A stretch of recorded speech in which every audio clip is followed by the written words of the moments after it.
In Florida, residents are once again beginning the slow process of recovery. Milton was the second hurricane to take aim at the state in as many weeks. Just 13 days earlier, Hurricane Helene hit Florida, then carved a 500-mile path of destruction north, killing more than 240 people, the deadliest storm to strike the U.S. mainland since Hurricane Katrina. One of the areas hardest hit was western North Carolina, a region unaccustomed to hurricanes. Residents were caught off guard when the Appalachian mountain range that hugs the border of Tennessee acted like a funnel for the remnants of Helene, devastating the communities below. Tonight, you will hear from survivors and about the enormous effort to bring relief to North Carolina. With the force of a tidal wave, water tore down the Appalachian Mountains, knocked over bridges, and sent homes and people downstream. We made our way 45 miles north of Asheville, snaking around the washed-out roads and into the communities Helene tried to wipe off the mountain. 2,000 feet up, we saw what is left of Green Mountain, a town tucked above the gurgling North Toe River until the remnants of Helene came roaring down the mountain with enough power to snap their concrete bridge in half. It sounded like you was at the ocean, and it looked like the ocean except it was dirtier, muddier. Was there stuff in it? We saw a house float down. In front of here? Yes, that way. If you've never been through it, something I never want to see again. And I hope and pray that nobody has to. Jane Whitson Peterson, her husband, and 96-year-old mother were trapped inside the general store the family has run for more than 60 years. She took this video from the second floor. We have 2 doors down that way outside, and then we have this back one. And we tried to block them, and you don't stop water. And it busted through the back door, and then it started coming in the front door. So the water's coming through the store? It come 3 different ways. So when we got up there, and we stood on the steps and watched it come in, and all we could do is just sit and watch it and pray that it didn't get no higher. It came up to the 7th step. This is what those answered prayers look like today. Only the skeleton of the family store is left. Her father's old cash register is clogged with mud, and her mother's home was destroyed. She's 96. She's raised 7 kids and worked 16, 18 hours a day. It's really hard for her, but my mom got up the next morning singing. Singing? Singing. When the roll is called up yonder, I'll be there. A hymn about the expectations of a home in heaven. On her front lawn, 96-year-old Parzady Whitson shared it with us, surrounded by what's left of her home on Green Mountain. When the roll is called up yonder, I'll be there. For so many, this was their slice of heaven. Living in the hollers, the communities built in the valleys of the Appalachian Mountains. What do you do next as a family? We keep going. It's what we've always done. I've not been a whole lot of places, but I would never go nowhere else to live. Everybody knows everybody. And if you need a hand, we're there. We'll do anything we can to help you. This is home? This is home. I call it God's country. I know everybody says that because where they live, but this little piece of western North Carolina is just, the mountains are just, they're magical. Jeff Howe's family has lived in the area for 7 generations. Is there a bridge up through here? Howe is the emergency management coordinator for Yancey County, an area that was hit hard by Helene. The devastation caught most residents by surprise. Western North Carolina hasn't seen anything like this since the Great Flood of 1916, when 2 storms converged and pushed rivers over their banks. It's going to hit the pool, though, right here. Forecasters say this time the stage was set for disaster well before Helene roared in. Days earlier, a weather front stalled over the mountains. Some areas got more than a foot of rain. When Helene arrived, these mountains were already saturated. There had been 3 days of rain. Creeks and streams rerouted and grew bigger and stronger.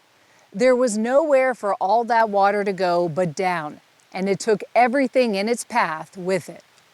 We started getting the entrapments, the landslide calls, and the most worrisome thing about it is when the calls stopped, because we had no radio communication, we had no cell phone, we had no internet. You couldn't talk to anyone, and that was terrifying. 45 miles to the south, Asheville, which sits in a valley of the Blue Ridge Mountains, acted as a catch basin for the water that funneled down the Appalachians. Get up, get down! Triggering landslides along the way. The two rivers that intersect with the city swelled to the highest levels in history. The water was so strong, it pushed homes off their foundations and lifted a 10,000-pound tractor trailer into the treetops. Rescue crews wound through the city on boats. Radios, cell phones, and the internet were knocked out. Up in Yancey County, they couldn't call for help or wait for it. We basically just abandoned the Emergency Operations Center, and our sheriff's department, they were already out doing rescues. But we would just go in, give me another name, and we'd take off and try to find these people and get them. A local firefighter and his wife were among those rescued. He and his wife were asleep in their house when the flood washed it off the foundation, and they were floating down where the river became, and it shoved them through the wall of their house. They hung onto a tree for 2 or 3 hours until they were found, but then the next day, he was at work. His face was scratched all to pieces, bandaged up, but that's the kind of people we had. I say we work our way this way up here. More than 70 search and rescue teams from across the country were dispatched to North Carolina. Locals helped guide them up the treacherous mountain terrain to look for survivors. Forest rangers and paramedics carried a man who broke his back in a landslide 3 miles down a steep slope in the dark. In the week after the storm, hundreds of people were reported missing. Some families couldn't reach their loved ones for days. Others couldn't reach them at all. Desperate to connect, some people posted messages on the porch outside the Hotel New Ray, a cornerstone of the county for nearly 200 years. Boards filled with the names of the missing and heartbreaking updates. We are alive, house gone. Dinner is ready, everybody! Come on in, guys! The New Ray has been feeding hundreds of weary storm victims warm meals every day. This is very nice of you guys. Donations and relief workers have poured in. FEMA set up more than 40 processing centers. To be eligible for assistance, you must. And says so far it has distributed more than $100 million to North Carolina victims. Aid is arriving by helicopters, even mules, carrying loads of medicine to areas trucks couldn't reach. More than 500 roads remain closed, and more than 100 bridges need to be replaced. A patchwork of dusty routes now holds the region together. And these are the tents we got from the government. Jeff Howe, who fought with the U.S. Army in Afghanistan and Iraq, is now trying to get help to his neighbors. Yancey County emergency. You hear the phrase, you can't get there from here. We have a lot of that. Part of the community, it's cut off, and they have to actually go around through Tennessee to get here, 60 miles one way. Did your time in the reserves prepare you for this? It did. It's unlike combat stress, because in combat, you can shoot back. I can't do anything, and that's very frustrating. But what I can do is, working with the people around here and keep the miscommunications down is the best thing I can do right now, but that's a struggle in itself. Jeff Howe is now dealing with a storm of disinformation. He told us conspiracy theories and false claims about the government's response to the flood have also made their way to the top of the mountain. I don't even know how they make it up. You know, stories about FEMA seizing trailers and draining tankers, and we're going, that is really not happening. How does that impact workers on the ground? It takes their focus away from what they're supposed to be doing when they're having to debunk this sort of stuff and explain to people, no, the U.S. government did not geoengineer this storm. But like I said, some people, they're going to believe it no matter what. The day after we spoke to Hal, a neighboring county was investigating reports of an armed militia, quote, hunting FEMA. One arrest was made. FEMA suspended door-to-door operations in western North Carolina for 48 hours. But the agency reports all operations have resumed. Yeah, for the most part. This is one of the areas still in need of help, a place curiously called Relief. This is an old post office. You used to play in here? We did. James Warwick told us the area was named after a medicine the town doctor sold in the 1800s that provided relief to its patrons. The main ingredient was alcohol. Warwick and his mother Jewel have lived in that same doctor's house for the past 55 years. Today, it is buried in mud. Less than 1% of residents in the hardest hit areas of western North Carolina have flood insurance. What was it like before? Life was wonderful. It was wonderful. Would we sit up here somewhere? James and Jewel evacuated days before the storm and say they encouraged their neighbors to leave as well. But by the time they tried, it was too late. There was a wall of water that came down the river that engulfed this area. And that's probably the same wall of water that took our neighbors with it. So we are the only two surviving people here in Relief. 6 of our neighbors have died. That is what's left of the car the couple next door and her 2 young boys tried to escape in. It was crushed by water so powerful, it twisted the train tracks in town. More than 3 weeks after the storm, crews are still searching the debris along the rivers. In North Carolina, at least 125 people were killed by Helene. More than 50 are still missing. Across the Appalachian Mountains, the road to Relief will be a long one. I'm still in shock. I mean, I carry on, I laugh and I joke, and I take my time as a moment of crying, but I've not really let loose. But I have a strong family, and we have a strong community, and we're all pulling together. You'll stay here? I think so. This is Mom's home. Yeah, you know? It's my family's home, the girls and James and the grandchildren, yeah. We'll survive. You know, it's not giving up. We can't. There's hope. And when you have hope, you move on.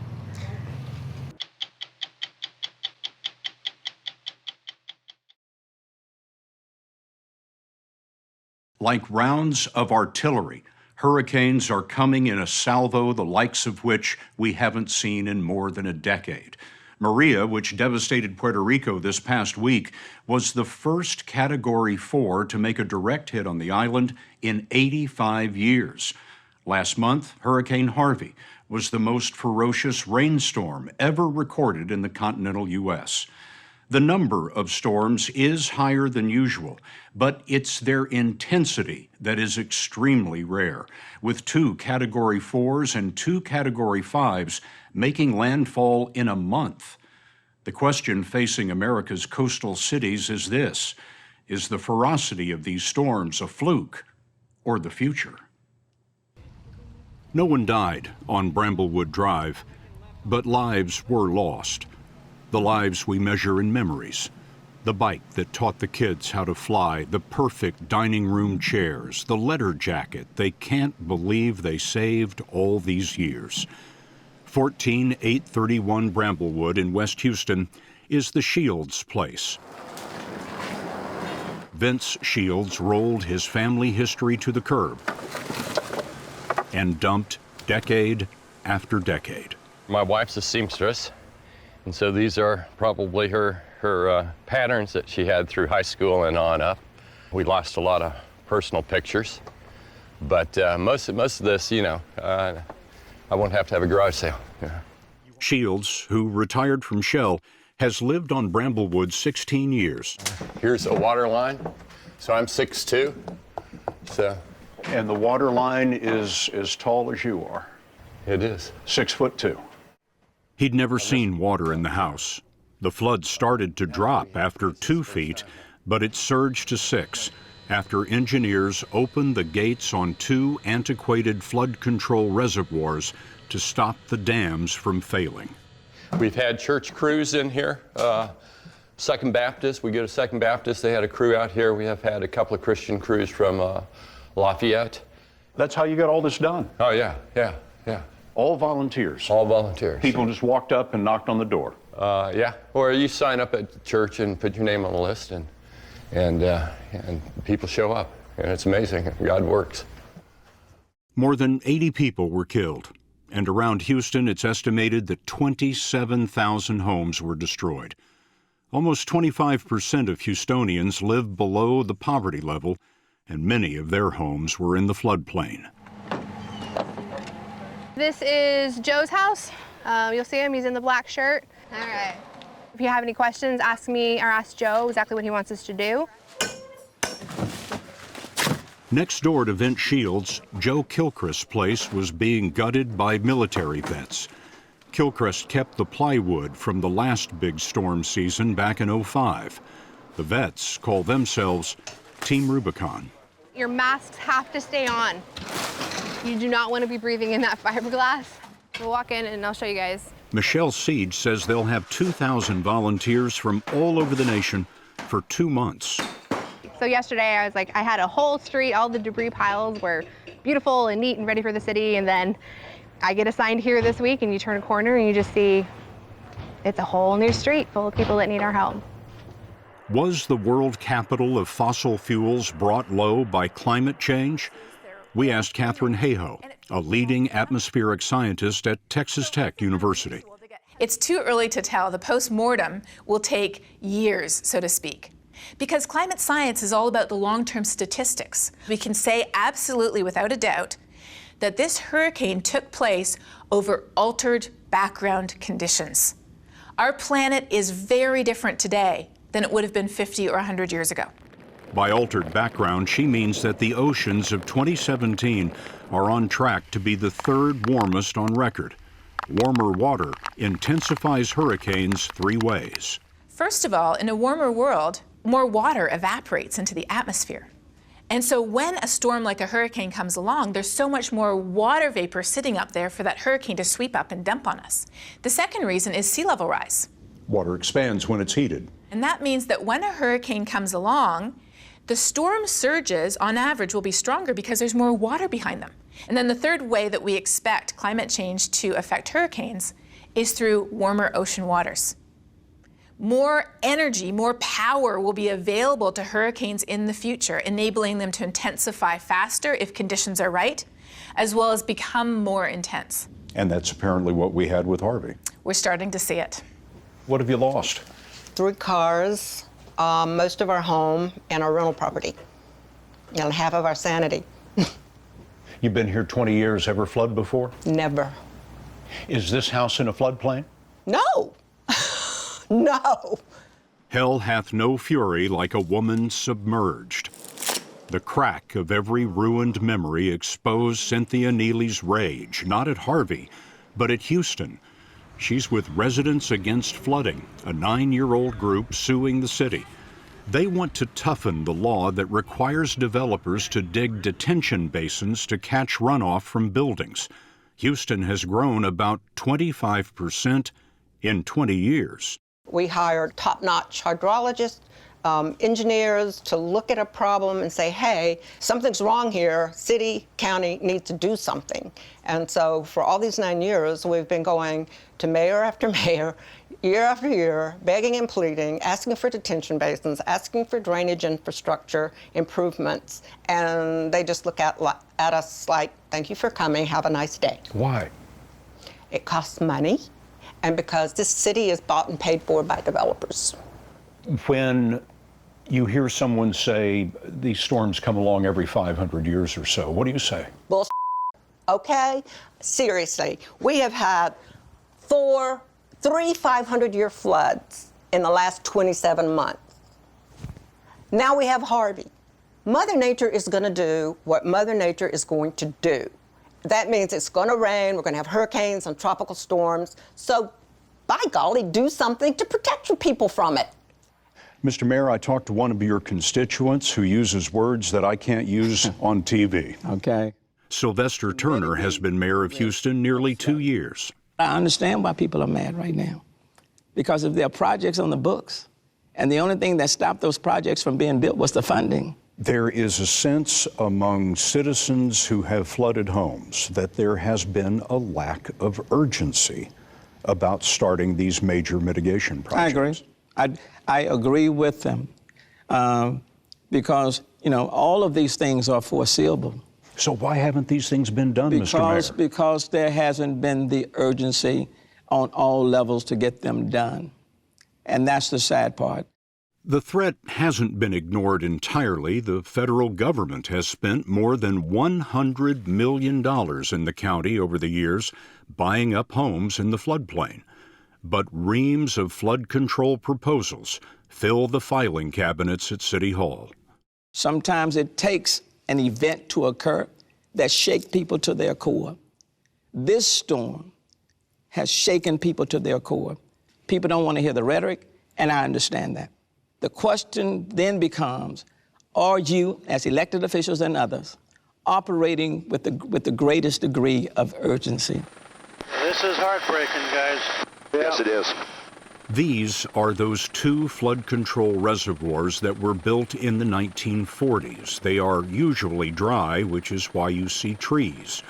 A 1996 study by the County Flood Control District called them severely outdated. It's not hard to imagine, the study says, that a single storm event could have a catastrophic impact. A proposed fix was stopped by the cost, $600 million in today's dollars. But last month's catastrophic impact will be tens of billions. The former head of the Flood Control District who promoted that study lives in this house. He told us from the 1940s to Harvey, planning for the reservoirs went from, quote, brilliance to neglect to stupidity to cruelty. Over the decades, thousands of homes were built on the floodplain. Hurricane Harvey was a human-contrived disaster. So if we have flooding, that's a natural process. A disaster is human-induced because we've put so many people in these flood-prone areas. Sam Brody studies coastal development for Texas A&M University. I think that climate change is one driver of this problem. So the bay is rising, we measure that, it's going to continue to rise. But if you think about climate change as one of the drivers to flood loss, it pales in the comparison to the human change and the development of the landscape and putting people more in harm's way. That's a much bigger driver of the problem. Well, people like development. People like to have jobs. And I think we need to promote that, but doing it in a way that is smarter, which means protecting the ecological functions of our landscape, wetlands, pulling away from these bayous, and over the long term, we're going to have more stable economy, better economic growth, because we're not going to be dragged down by these chronic flood events. Harvey is also rewriting emergency response plans. We're coming! During the storm, 160 helicopters and 17,000 troops rode to the rescue. We didn't want to hold anything back. We wanted to be more prepared than surprised. Major General John Nichols commands the Texas Guard. Did you have all the resources you needed to deal with this? Yes, sir, we did. We also have states that helped us. 22 states brought helicopters. 4 states brought troops. If the storms of this size are going to be the norm in the future, what are you going to have to do? I don't know if it's going to be the norm, but that could be an option. We're used to a 3-day storm. Hurricanes come in, they move fast, and they go 3 days. We've not seen a storm that came in and lingered for 6 days and dumps 50+ inches of water in one place. General Nichols says because Harvey exploded into a Category 4 in just 48 hours, next time he'll have to position his troops days earlier. As the nation's fourth largest city begins to dry, ideas for the future include buying more people out of their homes in the floodplains, turning 2 little-used golf courses into reservoirs, and building a massive sea gate to shield the ship channel from the Gulf. Those projects would cost about $14 billion. Back on Bramblewood Drive, we notice the piano in Vince Shield's backyard. The green sticker guarantees the collapsed upright is waterproof for 50 years. But in an age of warming oceans, there are no guarantees. Folks on Bramblewood will have to decide whether to stay or go. Their past is no guide to the future.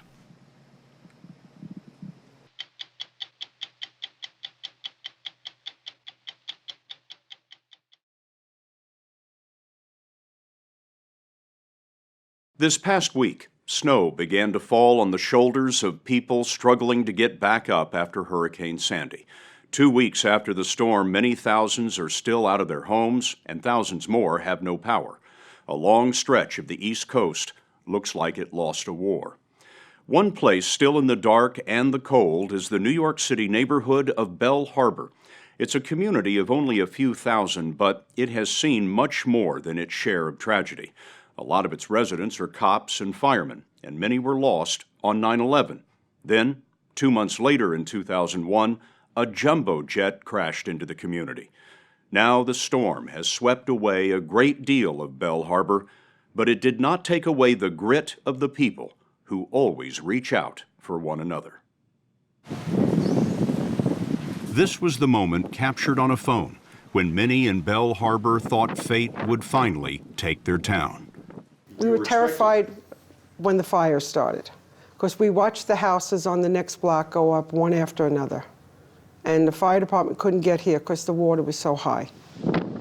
The water was 6 feet high at Susan Brady's porch when her son shot this video, the moment the neighborhood was squeezed into a narrow space between drowning and burning.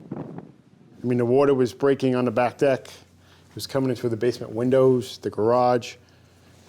The kitchen window shattered in the height of the storm. And we were in a bad place. The Bradys are an Irish-American family typical for Belle Harbor.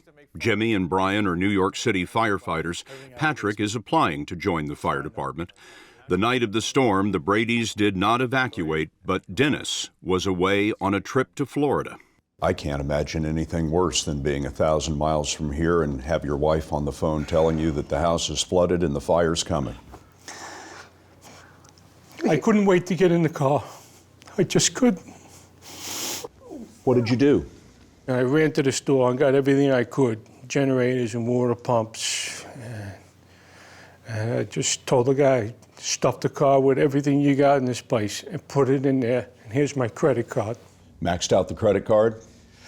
I called American Express and I told them, do what you have to do, but this stuff is going on the card. How long did it take you to drive here? 19, 20 hours. I stopped for gas and just kept going. Straight through? Straight through. And when you got here, what did you see? Devastation.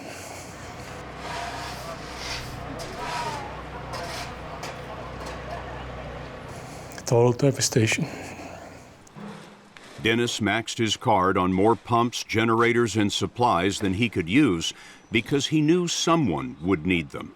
It didn't matter who. The houses in his neighborhood have been in the same families for 3 and 4 generations. Who lives here? What kind of neighborhood is it? This is 3 F's: family, friends, and faith. Everybody cares about each other. I live in New York City. I don't have a key to my front door, and the door is never locked, and if it is, I couldn't get into it because I don't have a key. This isn't the place people think of when they think of New York City. Exactly. Belle Harbor is down there, below Manhattan, in Queens, on a strip of sand called the Rockaway Peninsula. The Atlantic is to the south. Jamaica Bay, to the north, separates what they call the Rockaways from the island of Manhattan. After 1900, it was a beach resort, but over the years, it settled into what were neat rows of middle-class homes. The streets are piled high with sand now. The main drag has been knocked out of business. But a neighborhood is made of people, and here they take care of their own. During the storm, Mike McDonald sheltered in a house with his neighbors when the tidal surge began filling the street. The windows blew in. You hear pop, pop, pop, pop, and all the water came rushing in. It came right up the stairwell. I said, I'm going to the front of the house to see how much tide is still going to rise. At that moment, a gas line blew, and there was embers of flames pouring over the house, equal to that of a snow globe. If you shake a snow globe and you see all the white come down, but this was raining fire. When the house burst into flame, McDonald wanted to lead everyone through the tide to a house across the street. He's not the kind who gives up easily. He's had 60 surgeries for skin cancer. McDonald found that he didn't have a rope for the rescue, so he made one. Extension cords and twine and lamp cord, so the rope led from where to where? The rope here went from the banister over to the tree here. Right there where it's tied to the tree is how high the water was. McDonald showed us how a neighbor on a surfboard tied the other end across the street. McDonald used this lifeline as he carried 6 people, one at a time. I tell you, first of all, we're being chased by fire, and then the alternative is to jump into raging water that look like tsunami waters. Not good options. This whole thing was fueled by nothing more than hope and trust. Why was this your job? Because I promised them that nothing would happen to them. There's something great about this community. Everyone in this community, they're all first responders, they're firemen, they're police officers. Rockaway has a great fabric running through through everybody here where they don't mind putting their lives on the line if there's a possibility to save another. As the fire approached the next block, Kenny Dean, who works for the bomb squad at the NYPD, and his wife Liz decided to make a break for it with their kids, using their own rope that Kenny tied loops in to hold their 12-year-old boy and girls 9 and 7. Kenny stood here on the porch, and as the children came out, he said, you put your wrist in the loop and you hold on. And then they had their swim kick board, and they went like this, and one by one they jumped straight off the porch into the water. Brave kids. Very. You had hesitation, didn't you? When I stepped off the porch, I just said, oh my God, I can't believe this is happening to myself. You protect us, God. And really my fear was losing one of the children, not being able to see them. So jumping into the flood seemed like the best option you had. Right. With floating debris, pieces of boardwalk. The water was deep enough for one of my children to ask, Mommy, are there sharks in the water? Sharks? Sharks.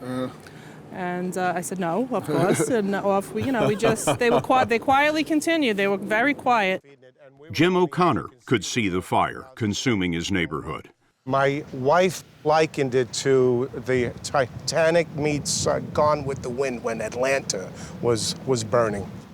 When flames hit this house across the street, he jumped in the water to help 3 women escape, holding a 3-month-old over his head. They all took refuge with a neighbor until dawn. When the water went down and it was just getting day out, we came over here and we turned our corner not knowing if we had a house or not standing. And there it was still there. But a lot of tragedy here. Well, the only thing we haven't got now is the locusts and the frogs, I think, over here. That's about it. And my friends, let us pray. After the plague of Sandy, Mass at St. Francis de Sales is said in the chill, lit by stained glass and candles, not unlike when the book of Exodus was written. No telling when the power is coming back. But the St. Francis gym has filled with coats and food and supplies sent to the Rockaway Peninsula from just about everywhere.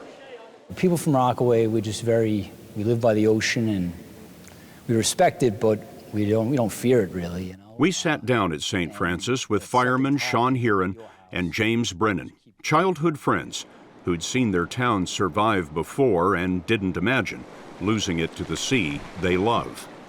You know, I had my wife, my sister, and my sister-in-law with 4 young children, and it was by far the scariest night of my life.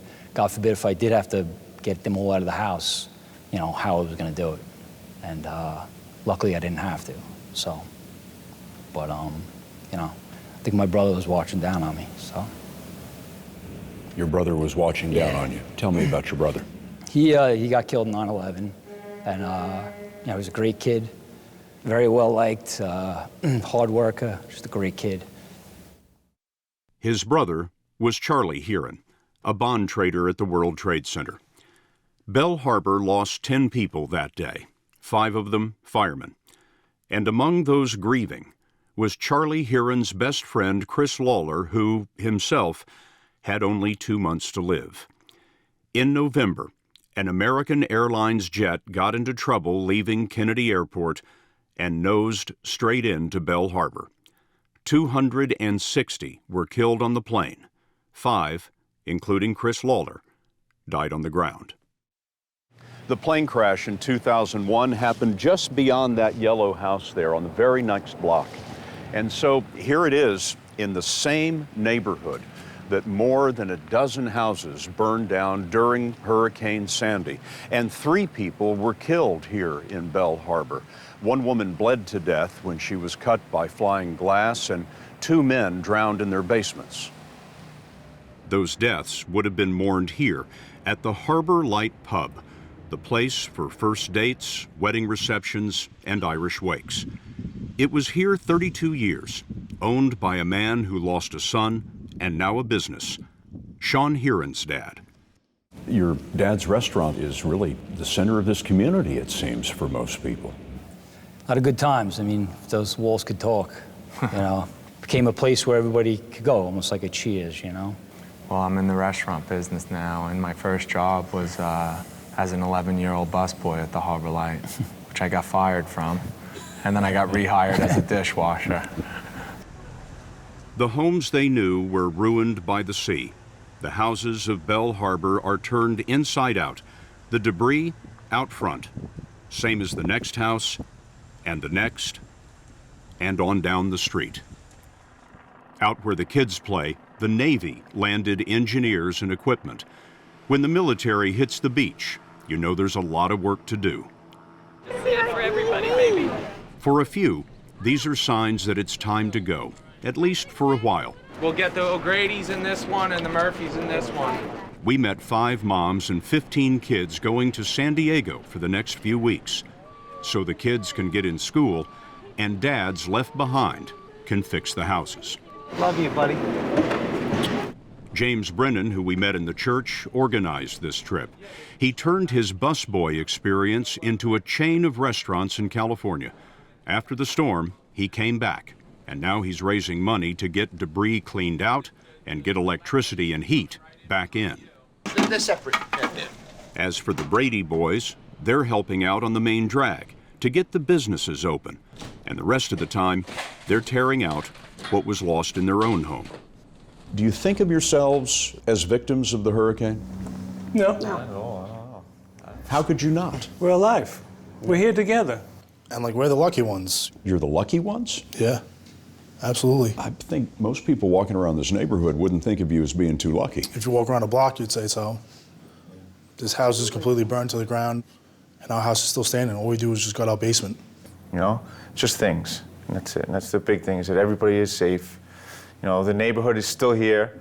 The people are still here. Just things. I mean, the neighborhood is wrecked. It's freezing outside. Nobody's had heat in a week. It brought us together. It brought countless other families together. It brought a neighborhood together. You know, people have flown in from all over the world, all over the country, that are from here, that have families here to help. And it's brought everybody, you know, back and, you know, and grounded again. The people of Belle Harbor reminded us of what Churchill said: when going through hell, keep going. With every setback, that is what they've done, not pausing for help or waiting for instructions. They have seen the likes of this before, and they know the promise that lies beyond it. For information on how to help the families of Belle Harbor, as well as others affected by Hurricane Sandy, please go to 60minutes.com.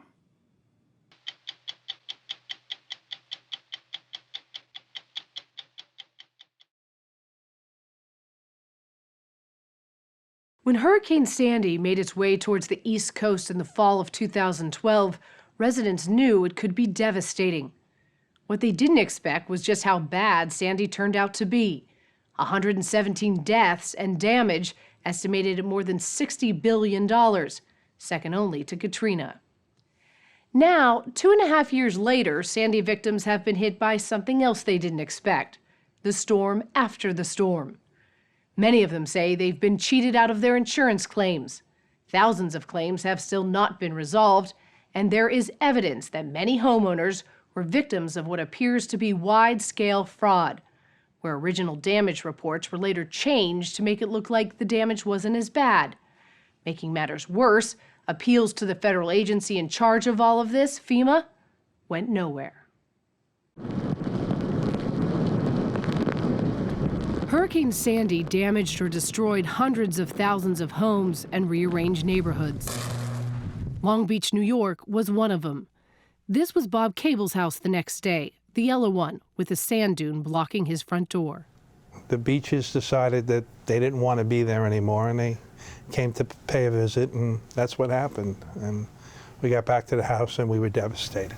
What was that like to walk into your house for the first time? Everything that you worked so hard in your life to get is now gone. But you had flood insurance. Mm-hmm. You'd paid for every month. Absolutely. Did you think you were okay? Sure. I mean, that's what you pay insurance for. The city condemned Cable's home, saying it was damaged beyond repair. The house had been knocked off its foundation. His insurance company, Wright Flood, sent an engineer to inspect the damage. 3 weeks later, the Cables couldn't have been more surprised. I get the engineering report that there's no structural damage to the house. So I'm going like, what do you mean there's no structural damage? The house is not what it was before. So between my wife and myself, we made about 30 to 40 phone calls to different people, the adjuster, the engineering firm, to our flood insurance carrier. What are you trying to get from them? Just that this report is wrong. We'd like to get another engineer back. The insurance company agreed to send someone back out to the house. Surprisingly, it was the same engineer, George Hernemar, who worked for a company called U.S. Forensic. I said, George, how could you write a report like that? He goes, it's not my report. I said, what do you mean it's not your report? He says, wait here. He goes to the trunk of his car, goes, picks up the report, and brings it into the house. He says, this is the report I wrote.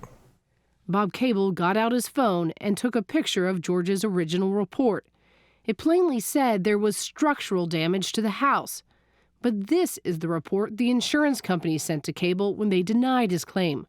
Quote, not structurally damaged. They said the damage was long-term, meaning it existed before Hurricane Sandy.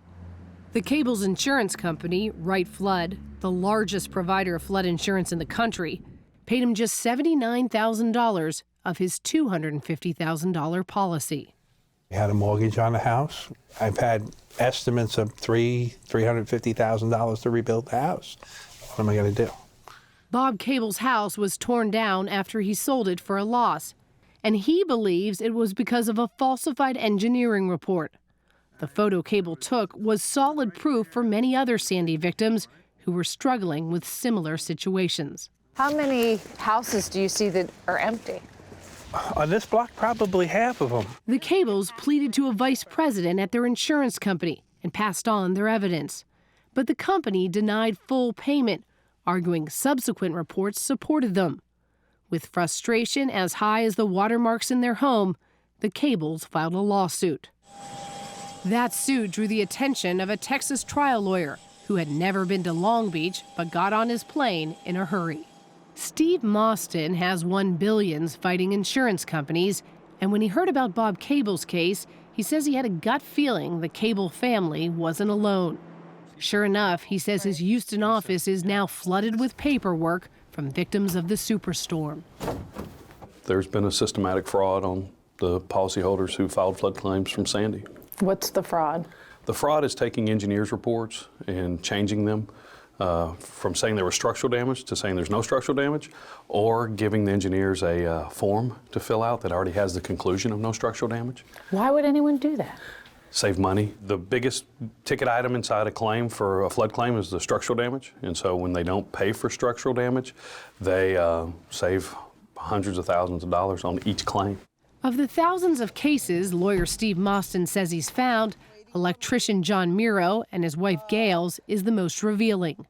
Their house is in East Rockaway, New York. What was this street like in the day after Sandy when you came in? It was like 6 foot high water in the street. Well, the day after was like Armageddon. It was. The Miro's house had to be torn down after the storm. Their insurance company paid them just $80,000, and now they're buried in debt after rebuilding their home. I was like, how can you tell me that this isn't, that you can't cover this, that I'm not going to get the full amount of my insurance? I said, you got my payments every month. I said, now it's time for you to pay, and is what you're going to tell me? It was 2 years later that the Miros felt a second wave hit them, when the engineer who assessed their home after the storm called them out of the blue. The engineer sent his report in to the insurance company saying that the house was damaged due to flood. The structural damage is caused by the flood. And from what I understand, the insurance company changed his words without him knowing. This is Andrew Brom, the engineer who could no longer stay silent. I wanted to call them from day one. I wanted to tell them that this is not me, I didn't do this. Brom told us not only were changes made to his engineering reports, but he was asked to cover it up. He showed us the original report he'd written about the damage to John and Gail Miro's house. We assess in the conclusions hydrodynamic forces, hydrostatic forces due to the flood caused the cracking and shifting throughout the foundation. So you're saying the flood caused this damage? Correct. And then in the revised or the altered report, it says settlement due to consolidation of soil caused the foundation wall to crack. That's not what I wrote. It's completely altered. Brom inspected more than 180 homes after Sandy, working for a company called High Rise Engineering. After he discovered the changes made to the report he wrote about the Miro's home, he went back to check all the copies of his original reports against the final copies that the homeowners received. How many of those reports were doctored? At least 175 of them, or approximately 96% is the number that I calculated. 175 of your reports were doctored? Correct. They were altered. And the ones that weren't changed? The ones that weren't changed, interestingly, were ones where I recommended that no repairs are required. Brom says High Rise Engineering pressured him to sign an affidavit saying he agreed with their final reports. He says he ignored the request and never did it. Do you think they were trying to cover up something? Now, knowing what I know, yes. What do you think was going on?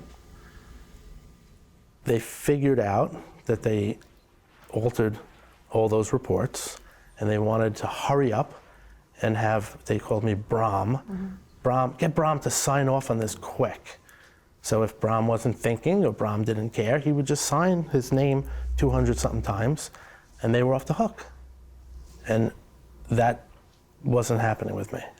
Insurance companies have argued the reason the engineering reports were changed was to allow for a peer review process, a standard practice in the insurance industry. Peer review, to me, would be amongst my peers of an equal licensing or education level, and review a report and discuss it, but not peer review when I send my final report and it's changed without my knowledge. That's not peer review. Just days ago, the offices of High Rise Engineering were raided by the New York Attorney General's office, which is conducting a criminal investigation into High Rise as well as the insurance companies that hired them.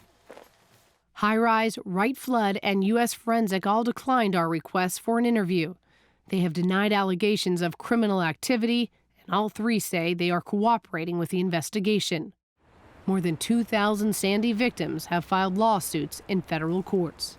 You know, we thought originally it might be one engineer, right? And then we find multiple engineers inside the same company.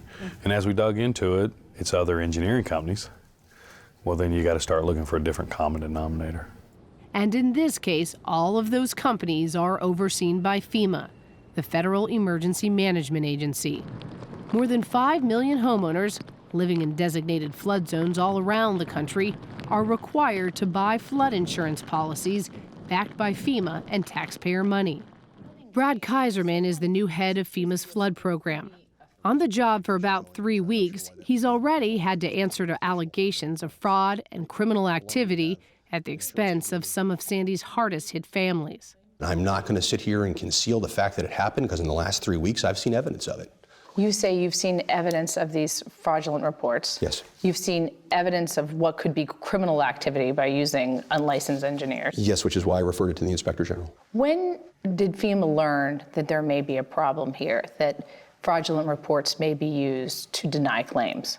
I think that there were signals, based on what I've seen, if you will, signals in late 2013, early 2014, that there were problems that our survivors were experiencing with engineering, with the claims process, with appeals. But those were signals. And then I think those signals got louder, if you will. It was more than signals. This is a letter to FEMA in the summer of 2013 that clearly says that the person doing the inspections here wasn't a licensed engineer. Right. This is to FEMA in the summer of 2013. So you're right, this is dated August 19th, 2013, and I've seen this. The document sent to FEMA was an appeal from another family who felt badly cheated by their insurance company. In it, they provide proof that the engineer who inspected their home, working for the firm U.S. Forensic, was not licensed to work in New York. This upset me very much, because this piece of information, had it been elevated in the agency, would have been very helpful in helping us help people earlier. Why wasn't it elevated in the agency? I mean, this to me is the type of thing you run to the boss with. This would be the type of thing that I would run to the boss with, and I need to find out why that didn't happen. But as far as you know, no one at FEMA ever said to the insurance companies, ever said to the engineering companies, keep the claims down. As far as I know, no one at FEMA has ever done that. But lawyers paid for by FEMA have gone after Sandy survivors in court, accusing them of fraud. Bob Cable, who took the photo of his altered engineering report, was accused in court of stealing the report done on his own home, which he denies. We have homeowners who went through the appeals process, and the attorneys who are being paid for by FEMA called them thieves, said they were trying to conduct fraud. I mean, those are your dogs at the end of the leash. Do you take any responsibility for that? Yes, I take responsibility for the fact that when FEMA funds activities, the people who are getting paid by those funds need to behave in a professional, ethical manner. 2.5 years after Sandy, neighborhoods still bear the scars of the storm, but settlement talks are now underway. A week ago, FEMA's Brad Kaiserman and a team of attorneys flew to Texas to meet with Steve Mostyn to begin negotiations to settle more than 2,000 Sandy claims. These people are truck drivers, nurses, firefighters. They said they fought as much as they could, and they feel like FEMA just gutted them. They just gutted them. The fact that that's the experience they had with their insurance companies, their engineers, their adjusters, in a FEMA-funded program, it's unacceptable. So we're going to make it right? I am, as you know, I'm doing everything I can in the midst of negotiations to try to make that right. Let's face it, I don't have unlimited authority. I can't wave a magic wand and make all of this right for everyone. Making it right for every victim of the fraud in the aftermath of Hurricane Sandy is the goal of oversight hearings that Senators Gillibrand and Schumer of New York and Menendez and Booker of New Jersey plan to call for tomorrow.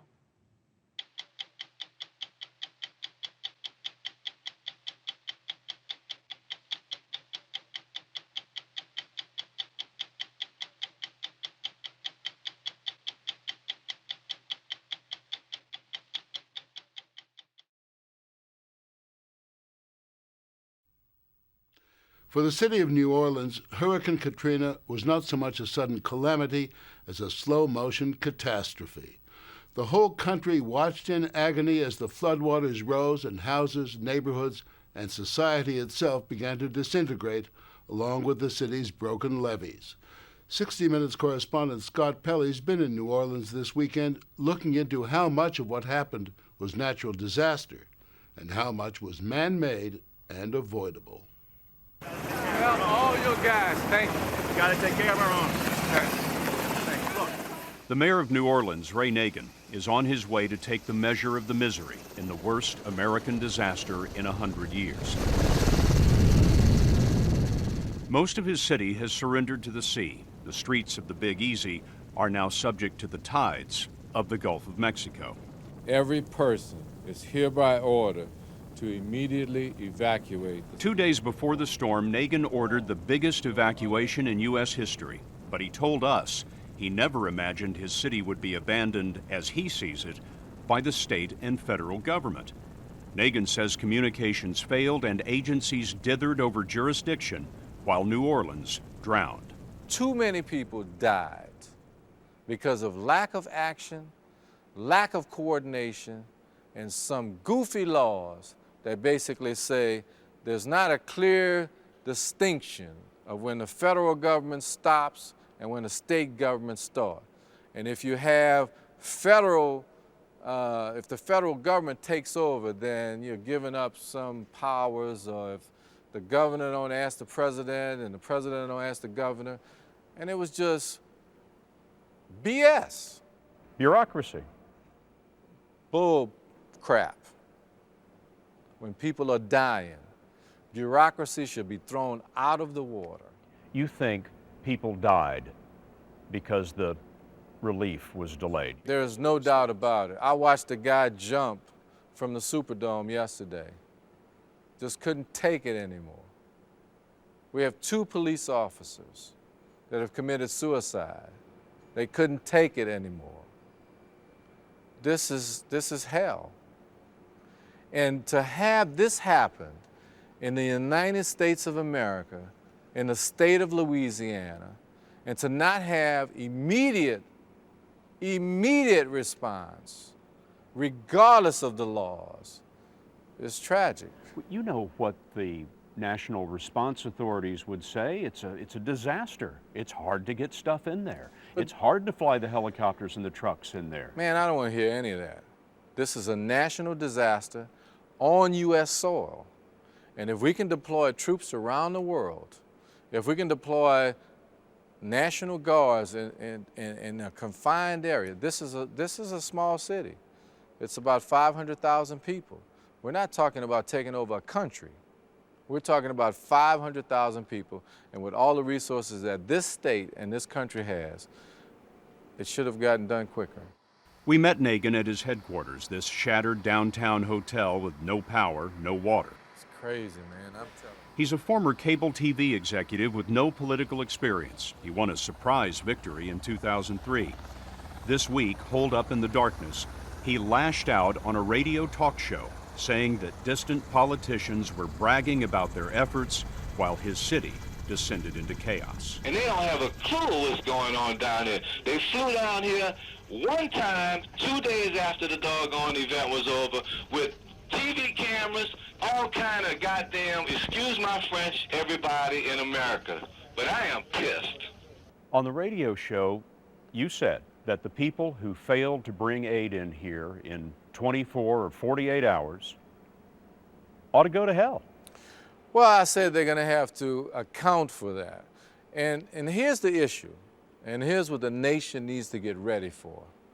They're seeing, you know, the starving people and evacuations and the lawlessness, and, you know, that's all entertaining. But let me tell you what's getting ready to happen. We're getting ready to drain this city, and then we're going to go and seek and find missions for dead bodies. And the body count is going to go up, and it's going to go up to a tremendous level. And then everybody's going to start to wonder that more people die because of the storm or because of the lack of response. And that's going to be the big question. Even now, some people remain trapped. There's some people up there by that blue. On our flight, Nagin noticed a man marooned and delivered the aid himself. When you were looking at your city from the helicopter today, Mayor, I had the sense that your heart was broken. You know, my heart is broken, and, you know, it's a tough thing. When you see a city that you love so much and you see it so devastated and so almost dead. And you wonder what the future looks like. I'm basically homeless now.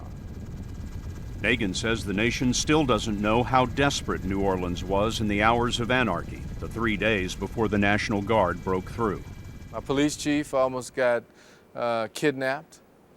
He was trying to calm the crowd out at the convention center, and they basically got in the middle of a crowd, and the guys tried to basically take him as a hostage. I mean, there's stories that, you know, are unbelievable. Police officers crying, screaming over the radio, "I'm under fire, help, I'm running out of ammunition." My assistant police chief basically said that's the first time in 25 years he ever heard of a police officer in the city of New Orleans saying he's getting ready to run out of ammo in a gunfight. I mean, there's stories, people giving me babies, saying, "Look, take my baby, please, I cannot take care of it." You know, little old lady saying, you know, "Just let me lay down and die." I mean, you want stories? There's stories. You find a story on every corner when you walk in the dark, oily water downtown. It's strange to feel with your feet things you're used to seeing, things like curbs and flower pots. We were walking on Tulane Street when we came across an armada of airboats.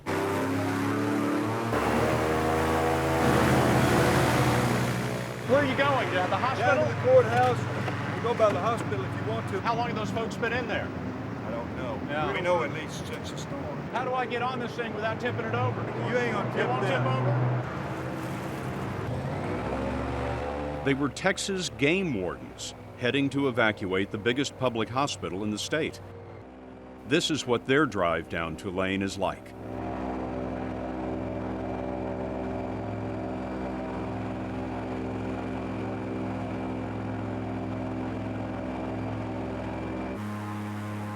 Here, the living have waited days for rescue, and the dead, of unknown names and numbers, wait in the debris still. Not a priority, not yet. We got to Charity Hospital as the last were loaded, and like the mayor said, here's the story. Hundreds of patients trapped for days without power. Dr. Peter W. helps run the ER. In the space of an hour and a half, we moved our entire emergency department up one full flight of stairs. In an hour and a half, we had over 50 critically ill patients moved up stairwells because the elevators are shot, gone. No electricity, no power, nothing to do it by. So we were using flashlights and then jerry-rigged ventilators, everything else to ventilate, breathe for people, and have the critical care capacity.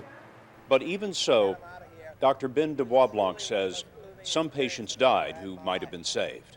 Tell me about one patient that you lost, that you remember. Little old lady who sat in our ICU for 3 days, had a breathing problem, was on a mechanical ventilator. Her husband sat with her 24 hours a day, and because the electricity was out, while he would sleep, he would fan her. He would just try to keep her cool, and he would drift off to sleep.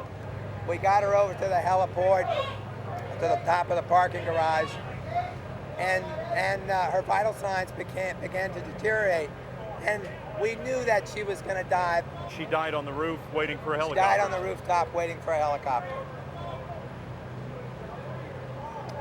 I haven't spoken to her husband. I don't even know where he is. I don't even know if he knows she's dead.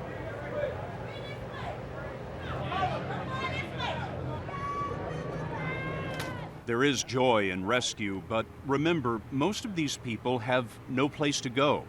Prisoners of the storm are now refugees. One face tells it all, relief, then regret, and a last look at her job for who knows how long. The final evacuation of the stranded is progress. A huge military rescue thunders through the city under the command of Lieutenant General Russell Honoré.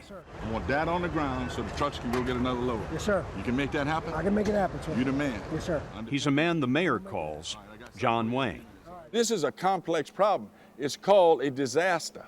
look up the meaning of a disaster. Sir, you understand the frustration that Americans felt all across the country when they were watching on television, people on their roofs, people at the convention center and at the Superdome for days. Oh, man. And people are saying, where's the Army? Where's the National Guard? Why has this taken so long? It took time to get here. And who on that first day knew the levee was going to break? We are blessed in a way that those people made it to the dome. The dome was a blessing? It was a blessing. What would have been the opposite of the storm? They all would have drowned. We would have lost a hell of a lot more people. A hell of a lot more people would have perished. Right outside this hotel? Yes. There are bodies floating in the water? Yes. And to people who say, you got to move faster, you got to do more, when are you going to get that cleaned up? You say what? Well, right now, I could either have these troops go do this or move the living.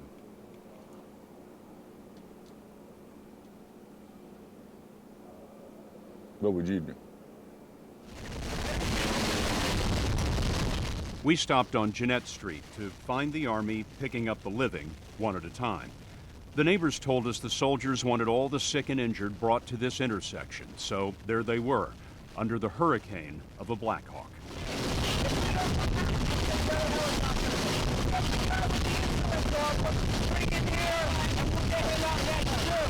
It was incredibly efficient, but the neighbors could be forgiven if they thought this might be the thing that would finally do them in.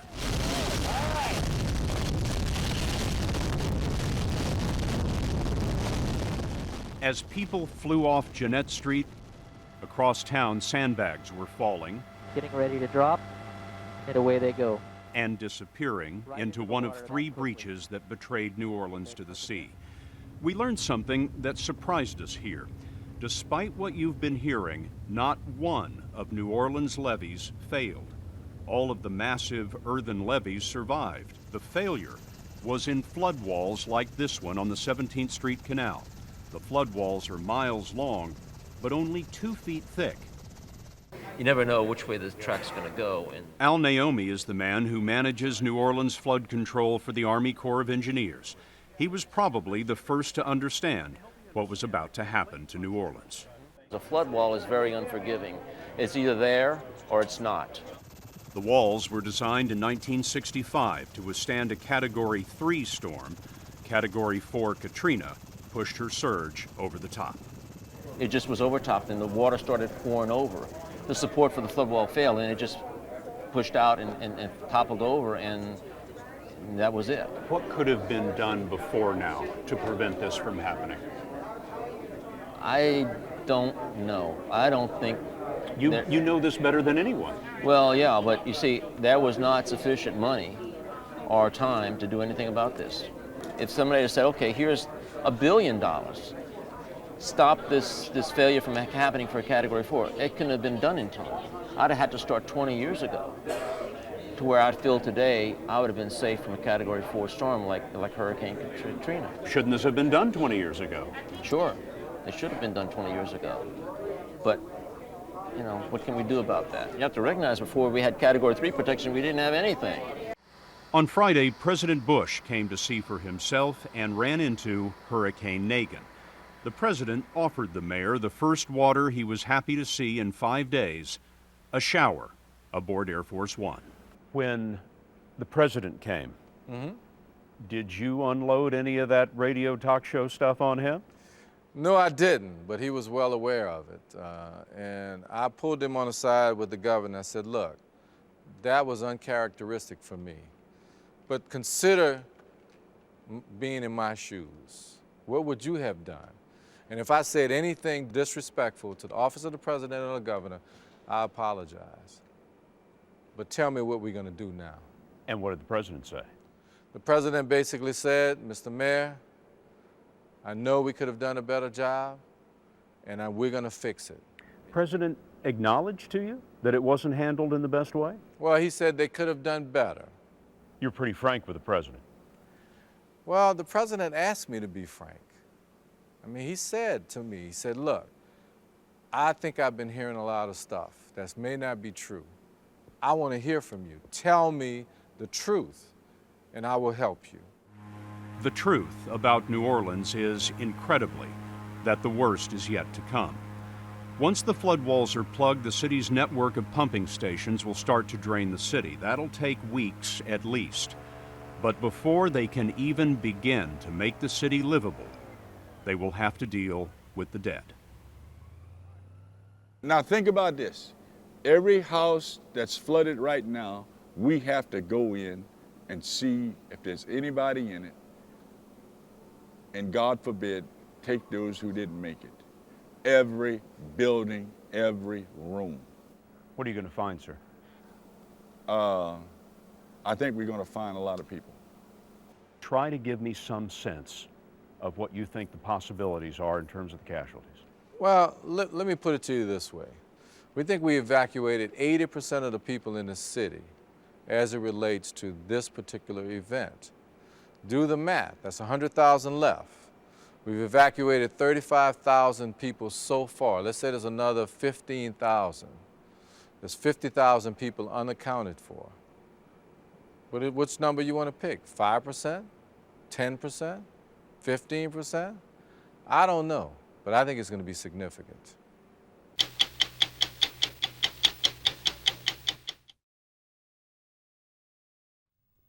It's been 2 weeks since Hurricane Katrina turned the Gulf Coast into a disaster area and New Orleans into an uninhabitable city forced into a mandatory evacuation. The job of bringing order out of chaos, which fell to the Crescent City's police department, was unprecedented. 80% of those officers lost their own homes. Nearly a third of the cops are still missing. Some may be dead, most just walked off the job. For the 1,200 cops who stayed on the job, the last 2 weeks were the toughest they've ever faced. We spent this week in New Orleans with the man in charge of the department, and we got a first-hand look at the challenges he and his officers have faced since Hurricane Katrina hit town. Hey, Johnny, give me some love, man. Give me some of that love. Eddie Compass, the superintendent of police in the Big Easy, has a reputation as a colorful, plain-talking cop who's at home on the streets. All right. Big Gift. Daddy home? What's up, baby? What's up? What's up? What's up? Y'all still standing, huh? Chief Compass says he and his men are still standing after, with the exception of 9/11, the most dramatic 2 weeks any American police department has ever faced. We rode with the chief in the back of a truck from the Texas National Guard as he patrolled streets that are still flooded. Later, he tried to tell us what the last 2 weeks have been like.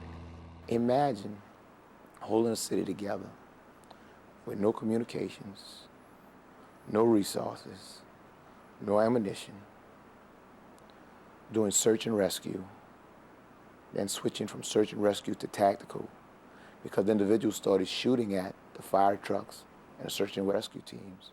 Compass says that as devastating as the hurricane was, the following morning, he thought the worst was over.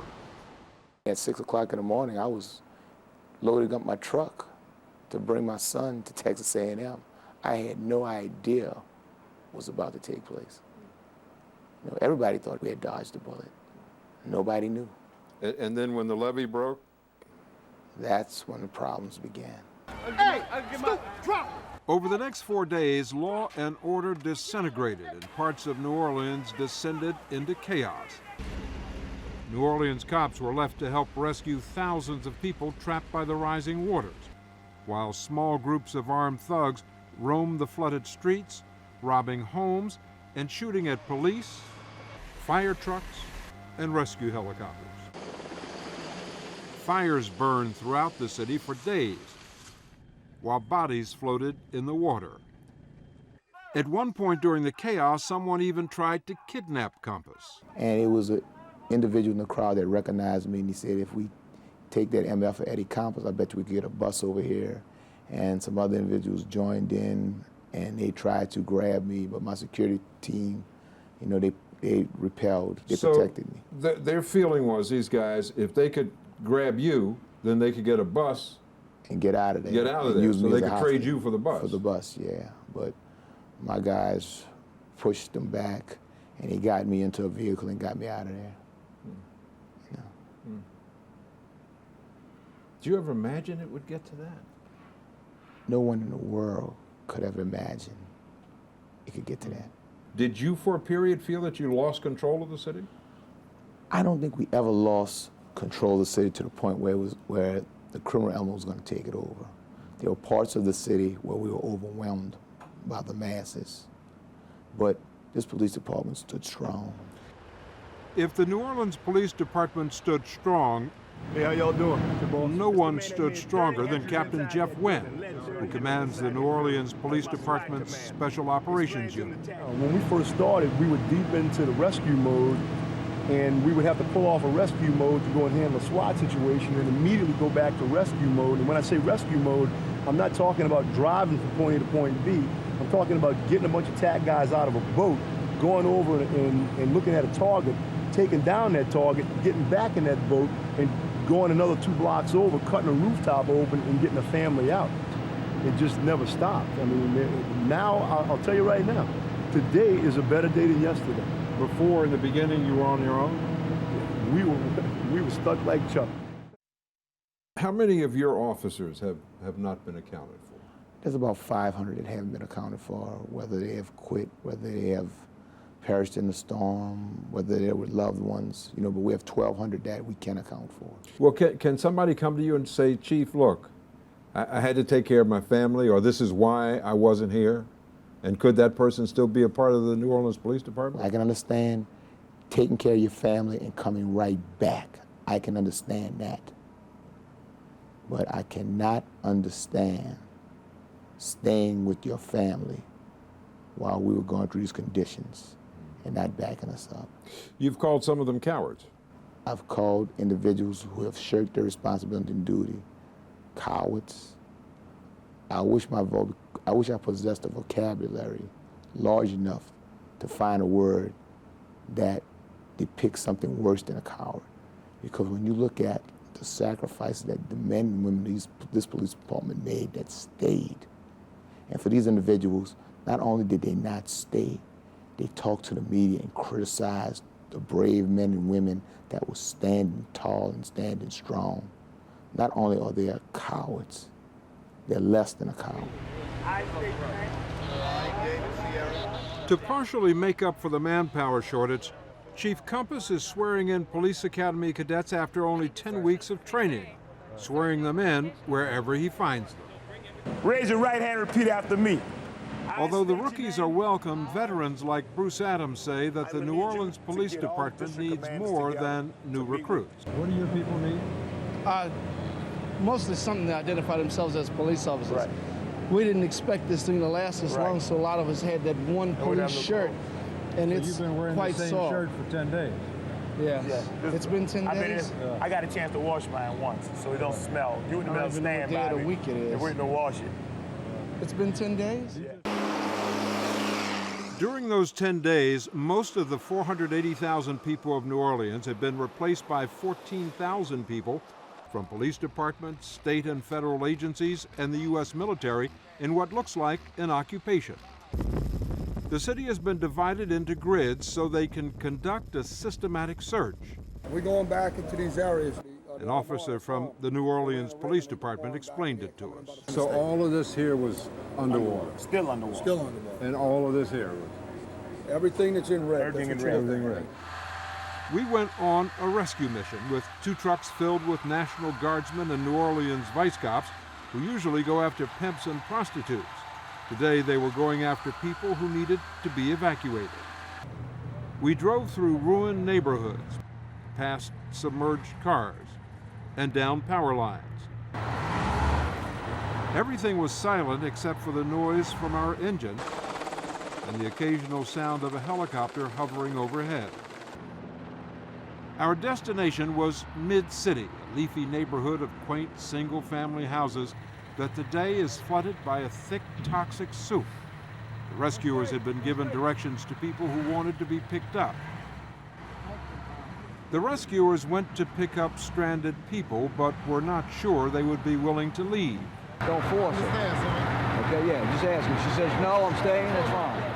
At 842 Olga Street, they found a family that was persuaded to leave. There you go. Grab the guard. One of them had a cut that had to be treated immediately to prevent infection. A few blocks away, we found another family. A little more, a little more. A retired cop, his wife, and 2 other people who had taken refuge in their home. There you go.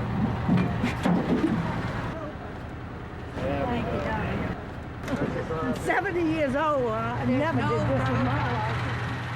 They told us a woman across the street also wanted to be evacuated. 1, 2, 3. Oh, thank you, Jesus.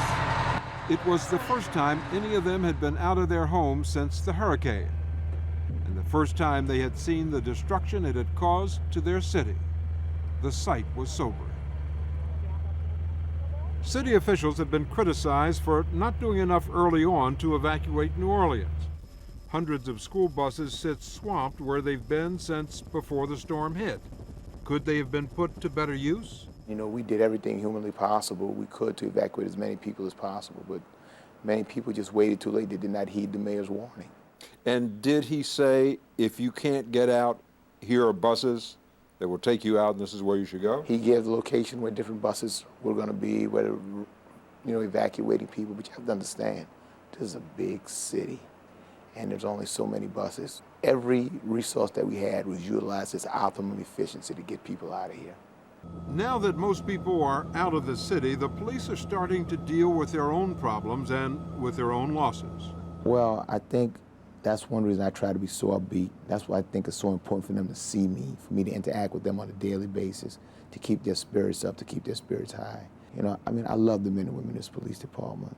I can't even emphasize that enough. You know, they are my family. We are family. This is not a police department. This is a family. And most of that family is homeless. 80% of the men and women of the New Orleans Police Department lost everything. Lieutenant David Benelli is one of the lucky ones. He is the head of the city's sex crime divisions. And when he came home after the storm, he was surprised at what he saw. I turned the corner, and when I saw, you know, these skinny pine trees still up, and I saw that the roof was still on, I went in my backyard, and I saw tiki torches still sticking in the backyard. And I go in my house, and there wasn't any water damage. I felt blessed. So blessed that Benelli and his wife Becky, a sergeant in the crime lab, open up their house to homeless cops. They call it Camp Benelli. How many people staying here at your house? It started off at 24. I mean, we withstand the hurricane, we withstand the flood, and I'm sure that 24 people can withstand living under the same roof.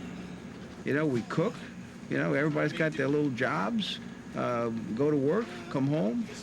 The only thing we can't do is look at a football game because there's no TV on it. And how's yours? Under 7 feet of water. Despite the camaraderie, each one is still hurting. Captain Tammy Brissett lost her house. Officer Shauna Pichon had just located her mother, but was still searching for her son, her father, and her brother. Darrell Gordon's wife and 3 kids were in Baton Rouge en route to Houston. I had them in a hotel that was costing me $70 a day, and now they're about to move to Houston so my kids can go to school and my wife can get an apartment, and I have to stay here and do my job. You think you might move to Houston? No, I'd never do that. This is my city. This is my job. I'm gonna do my job. What do you think about those who didn't stay as you did? Police. The brother and sister officers who left. They were not the police. They weren't part of the family. They abandoned not only us, their brothers and sisters, they abandoned the citizens of New Orleans. And one thing about this job, it's not a job from up here. It's a job from here. Right here. And if you don't have this, you can't do the job. That job, according to the motto of the New Orleans Police, is to protect and serve. The cops we met this week believe they lived up to it. They didn't lose their loyalty. They didn't lose their bravery. They didn't lose their spirit, because the true men and women of the New Orleans Police Department kept this city viable, kept the city alive for 6 days that was under siege by hurricane and flood.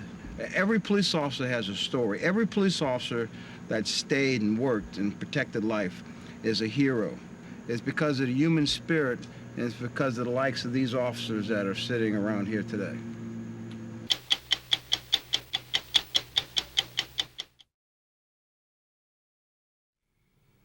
When Hurricane Katrina blew through New Orleans almost 4 months ago, thousands of people left in the city were trapped with no food, no water, no shelter, and were desperate to escape the devastation.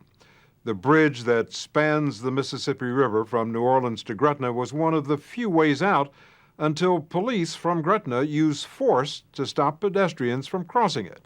Since most of the police officers were white and most of the evacuees were black, the incident quickly took on racial overtones. We wondered why, under any circumstances, people who were only trying to walk out of a devastated city could be prevented from reaching relative safety. So we went to New Orleans to find out. But as with so many things in America, when it comes to race, the answer is hardly ever black and white. The bridge where the incident took place is called the Crescent City Connection, linking the city of New Orleans with the west bank of the Mississippi River. It was Wednesday, 3 days after Katrina, when thousands of people started to walk across the bridge. Some 6,000 were put on buses. The exodus continued the next day when a group of tourists who had been staying in the French Quarter started heading in that direction. Along the way, they were joined by hundreds of locals. But when this group tried to cross the bridge, they were met by a line of armed Gretna policemen who fired shotguns over their heads, told them Gretna was closed, and turned them back. We found 8 people who were on the bridge that day. Kathy Golden, who now lives in Boston, was visiting her hometown with her daughter, her son, and 3 of their friends. Larry Bradshaw and Lori Beth Slonsky, both paramedics from San Francisco, were in town for a convention. They all met the morning they were forced to leave the hotel where they'd been staying since the hurricane. There was no electricity or plumbing, and so after 4 days, it just became, I'm sure, a danger to not just the hotel for us. We needed to get out. Please help us. They joined thousands of people who had been left behind in New Orleans and were walking the streets looking for help. Yeah, how can we get out? 200 people from the hotel ended up stranded across from the police department's command post. A gentleman came out and identified himself as one of the commanders. And he said, I have a solution. I have buses waiting for you across the bridge. With that assurance, they joined hundreds of other people who were walking towards the bridge to Gretna. These pictures were taken that day by a CBS News crew that was driving across the bridge. They show groups of evacuees approaching a line of policemen holding shotguns. The police car says Gretna Police. Kathy Golden told us that when her group reached the police line, they were told there were no buses and they were stopped with a shotgun blast. What was your reaction when you heard the gunshot? I was scared at first. I've heard gunshots before because I live in the inner city area, but not a shotgun, and I was concerned about my safety and those who were with me. One of the people on the bridge with Kathy Golden was Sharon Holloman. Did you see the police fire their guns, or did you just hear them? We saw it. We were close enough to them. They'd racked their shotguns and let off a warning shot. We were this far away. As far away from you as I am. Larry Bradshaw, who was at the front of the group, says he tried to get an explanation why they were being turned back. The only 2 explanations we ever received was, one, we're not going to have any Superdomes over here, and this is not New Orleans. What did that mean to you? To me, that was code language or code words for, we're not having black people coming into our neighborhood. With nowhere to go, they set up a makeshift camp in the middle of the highway. These pictures, taken by the evacuees, show some of the children who were there.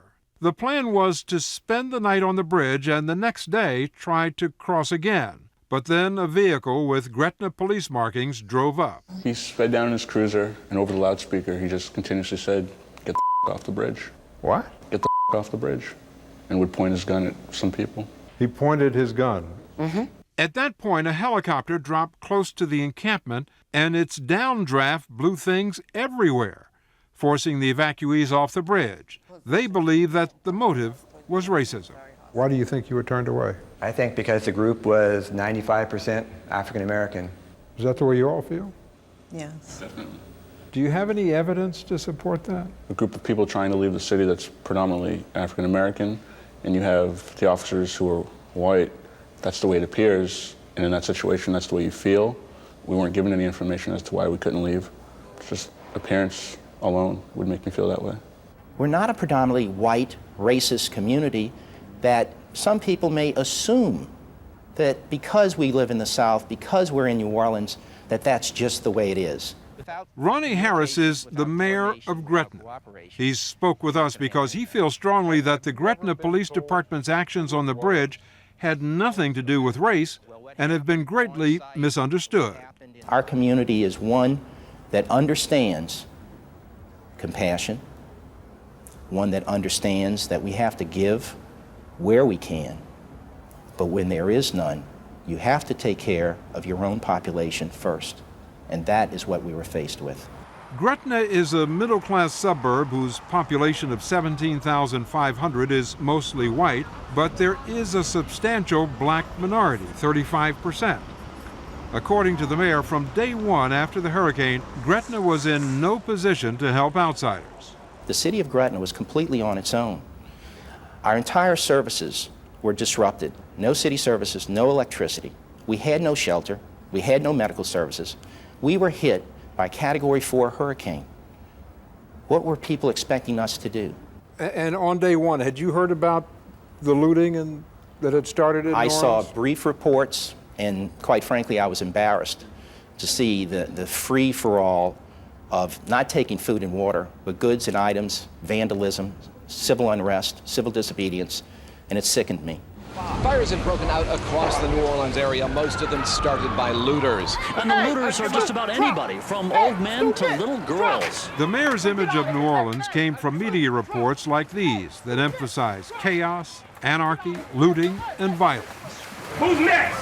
There are also reports of rape and violence. If you're in New Orleans at night, you stand a good chance of being shot. So this environment of police officers being shot, citizens lying dead in the street, images of looting going on in the city of New Orleans made me realize that our community was in a crisis far greater proportion than just of the hurricane. His concern increased on Wednesday when thousands of people from New Orleans, mostly desperate, poor African Americans, started walking across the bridge towards Gretna. It started as a trickle, then it began quite heavily. From our estimates, between 5,000 and 6,000 people amassed on the west bank of the river. Now that's our side of the river, the Gretna side. The number of people fleeing the city was so large that the Gretna police commandeered transportation to bus them out of town. Over the next 24 hours, the police say they bused 6,000 evacuees from New Orleans. At the same time, police were on guard against reports of looting. All of this was crashing down on all of us who were in charge, had to make decisions in a crisis mode. And that's what led to the police chief's decision to seal off Gretna? Something had to be done. Did the police chief consult with you before he sealed off the town? It was his decision, of which I supported wholeheartedly. We had to make a decision because we did not have the wherewithal to continue and to evacuate thousands and thousands of more people. Glad to see you, Mayor. Arthur Lawson is the chief of police in Gretna. We wanted to ask him about his decision to shut down the bridge, but he declined our request. But he did speak with a CBS News reporter shortly after the incident. You know, our job was to secure our city. We did our best to evacuate those that came over, but we could not continue to evacuate the entire city of New Orleans. You say you sealed the city because you wanted to protect the city and protect the residents of your city. Protect the lives of our residents, that's right. Protect them from what? Protect them from whom? You had to be there to understand and witness total chaos, total mayhem, the lack of information. That is what was facing us. And firing a shotgun, was that justified? When law enforcement is present, order is expected. Without it, terror and mayhem can ensue. So you felt you had to condemn everyone because there might be some bad apples in that bunch? Absolutely not. When I say condemn, you're turning them around. You had to turn everyone around old folks and children, because there might be some bad apples with them. What we did was seal that location off, just like a dead end, because there was no safety or security available to wherever they were going. It did not exist, was not there. Okay, then let me rephrase it. You didn't let anyone into your community, including old women and children, because you thought some bad apples might have come in with them. The crowd was desperate. The crowd had gone through some unbelievable sights and sounds in the devastation hurricane, and I understand they were looking for safety and security, something that I could not provide. It was as simple as that. That's a lame excuse. Moved by the chair. Oliver Thomas is the president of the New Orleans City Council. The day the Gretna police put a ban on pedestrians crossing the bridge, he says he was watching from his car. Well, hold on a second now. I can't walk across the bridge? And that's the state's bridge. So who gave you the authority to stop that walk? It was nonviolent. There weren't people walking with shotguns and rifles. They had to walk through shotguns and rifles. How do you feel about the way those people were treated? It's not humane to intimidate women and children, old people, many who were on their last leg. If you could see the condition of people walking across a bridge, it was literally the only way you can walk is one step at a time, but it was one calculated step at a time. The police chief and the mayor have said that the police officers felt they were facing an unruly crowd, and they felt threatened. They felt what? Threatened. They felt threatened by dehydrated, starved, tired people. Sounds like they need a new police force. I'm sure that they were very good people. They were scared people. They were desperate people. And unfortunately, contained within that crowd was a criminal element. That criminal element burned, looted, stole, threatened, and terrorized. Look, people took advantage of this storm and took advantage of this situation, this catastrophe, all over the region. Guess what? There are people who do that. But do you penalize and victimize everybody else because of it? We had no more to offer here than they did in New Orleans. We did not have food. We did not have water. We did not have shelters here. We weren't asking for food, water, or shelter. We were asking for the ability to walk out of New Orleans. We did secure our community. I do not apologize for shutting the bridge down. My job and responsibility to this community is to make sure that it's safe, the people and their property are safe in this community. People in Gretna aren't apologizing either. Signs thanking the police chief and his department have sprouted in many of Gretna's front yards. I salute each and every brave police officer. And the city council unanimously passed a resolution saying that allowing individuals to enter the city posed an unacceptable risk to the safety of the citizens of Gretna. They seem to be saying that there's a limit to compassion, that there's only so much you can do in circumstances like this to help people. Well, I think we're finding that out. I think we're finding that out in America right now today. Does this have any national significance, do you see it? Does it say something about America? Katrina washed away a lot of veils and took a lot of face masks off. Your politics cannot be bigger than your humanity. And in this case, we didn't need politics, we needed humanity.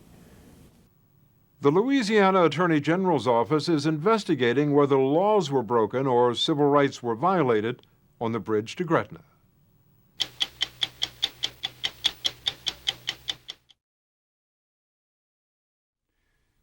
Hurricane Katrina hit New Orleans a year ago this Tuesday. CBS News national correspondent Byron Pitts has been covering the story ever since. We are once again in the heart of hurricane season.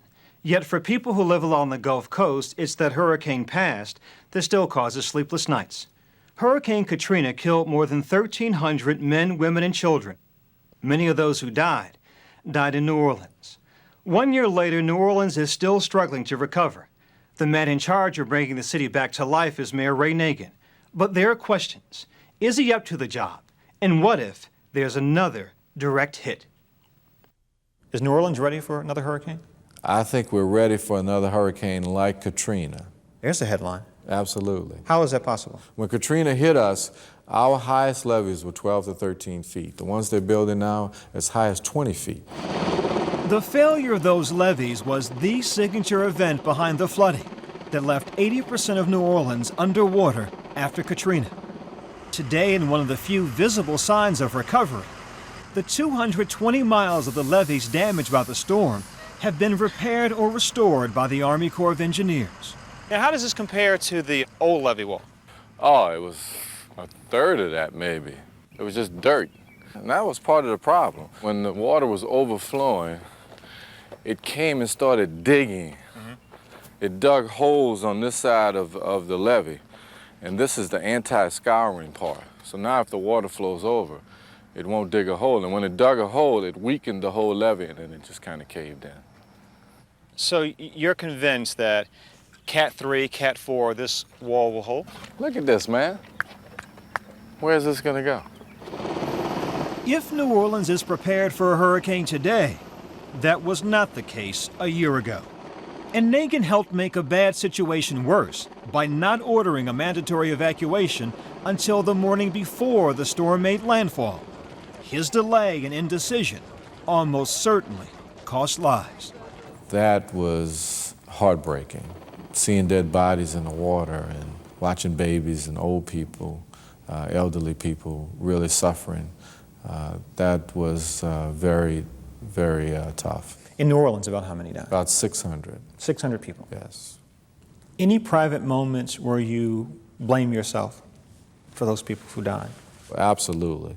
I think about whether I could have ordered a mandatory evacuation earlier. I think about what we could have done differently and better with the Superdome and with getting more people out of the neighborhoods. I contemplate and think about that a lot. How would you evacuate people differently this time? We're getting everybody out, and we're going to use every medium available. No shelter of last resort, buses, trains, planes, everybody's got to go. Under the mayor's new plan, no Superdome, no convention center. When a Category 3 or higher hurricane threatens New Orleans, everyone leaves. We should be able to move it forward. Planning for the next disaster seems simple, compared with fixing what was broken by the last one. 1 year later, parts of New Orleans look the way they did days after the hurricane. Tons of debris still scattered about. 6 of the city's 9 hospitals still closed. Before Katrina, some 65,000 children attended public schools here. This fall, it could be down to 21,000. Thousands of families remain in government trailers. Today, neighborhoods are still deserted, block after block of deafening silence. Everywhere you see a home or a slab, there were people who lived here. And it just kind of keeps me sad from the standpoint that they're somewhere around the country. They're stressed out, they're confused, and they're trying to figure out a way to come back home. And when you look at this, they won't be back for a long time, so it's really tough. You hear it all the time.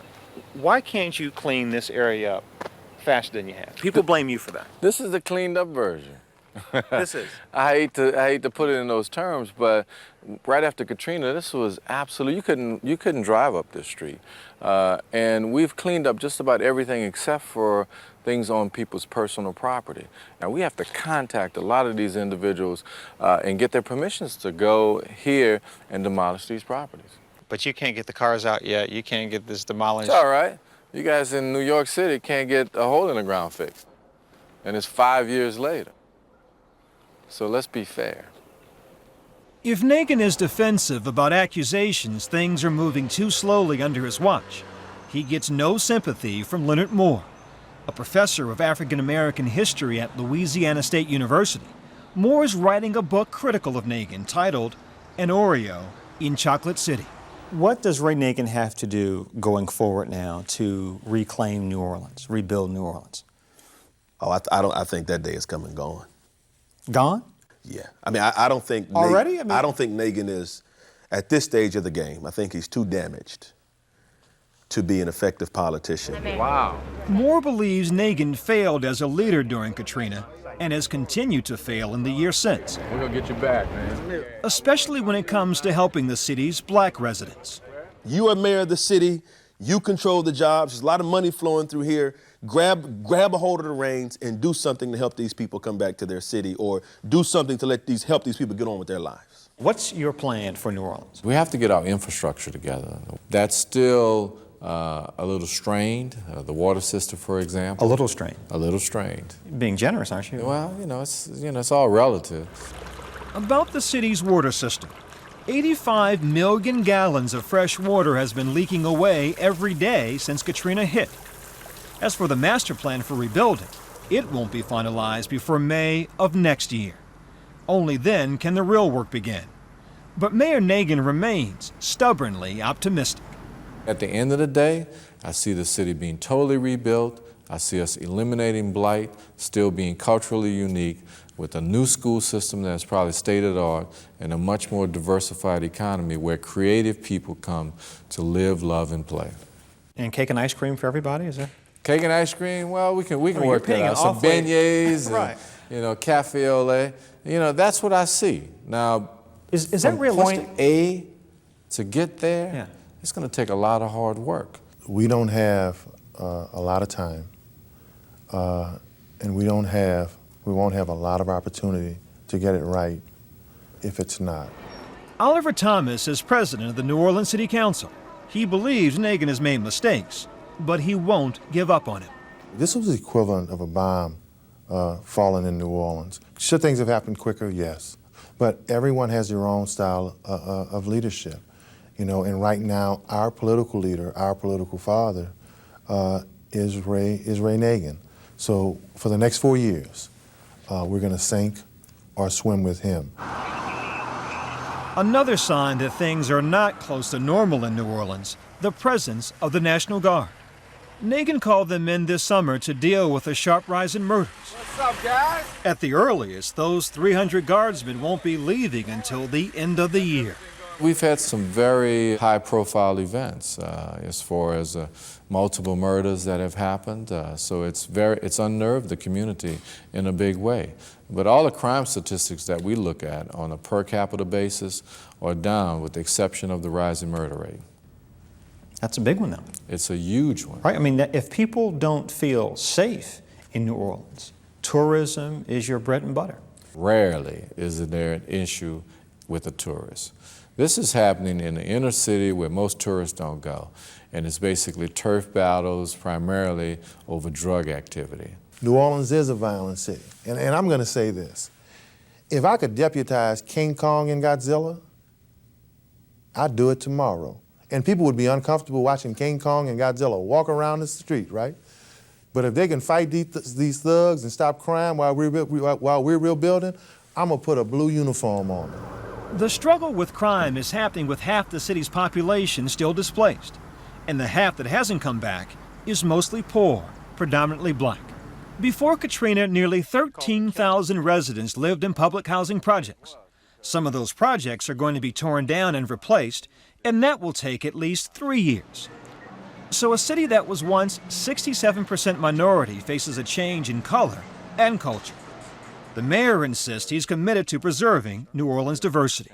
What I do have a problem with is some entrenched interests that are looking and salivating over certain sections of the city and want to say to me as mayor, Mr. Mayor, we want you to tell people they can't go back there because we have some development ideas that we want to push. I don't think that's right. Nagin claims he's looking out for the poor, yet he's made more progress lining up developments that appear to cater to the rich. Tell me something that's going to happen for sure. Trump Towers. We're going to have a Trump International Tower in the city of New Orleans. 68-story condominium, high end. Definitely will happen. I think you're looking at basically a town that will be a playground for the rich for the next 40 years. Around the perimeter of the city, what you'll find are probably luxury condos, million-dollar mansions, and this will be probably the Las Vegas of the South. The old New Orleans, gone. The old New Orleans, gone completely. The culture is completely gone. That charge may be extreme, but Jim Carvin has similar concerns. He's been political advisor to every winning mayor in the Big Easy since 1969, including Ray Nagin. We're talking as though blacks and whites are all the same. In this city, They're not. He points to one of the symbols of society, the debutante balls last December, just 4 months after Katrina. While the city's black social clubs canceled their events, largely because of diminished ranks, most of the white clubs held theirs as planned. With all the catastrophe, the debutante parties went on. They didn't miss a beat. Every day you picked up the paper, and there was the debutante ball, as though there had never been a Katrina. That's why the white establishment looked at the exodus of the black community and said, we can make this a white city again. I look at the post-Katrina piece as a game of musical chairs. The music is going, everybody's dancing, everybody's having a good time. But once the music gets turned off, white folk have a place to sit down, a place to sleep, a place for their children to go to school. We're going back to a trailer. However, Nagin insists all are welcome in the new New Orleans. But for now, 1 year later, that remains a dream deferred. Discouraged by the slow recovery, many have taken matters into their own hands, taking back what they lost. At least $15 billion in federal aid has been set aside to rebuild the Crescent City, but very little has been delivered. Just give us money, Ray Nagin says, and give me more time. We've got some challenges. This is pioneering work. This is not for the faint of heart.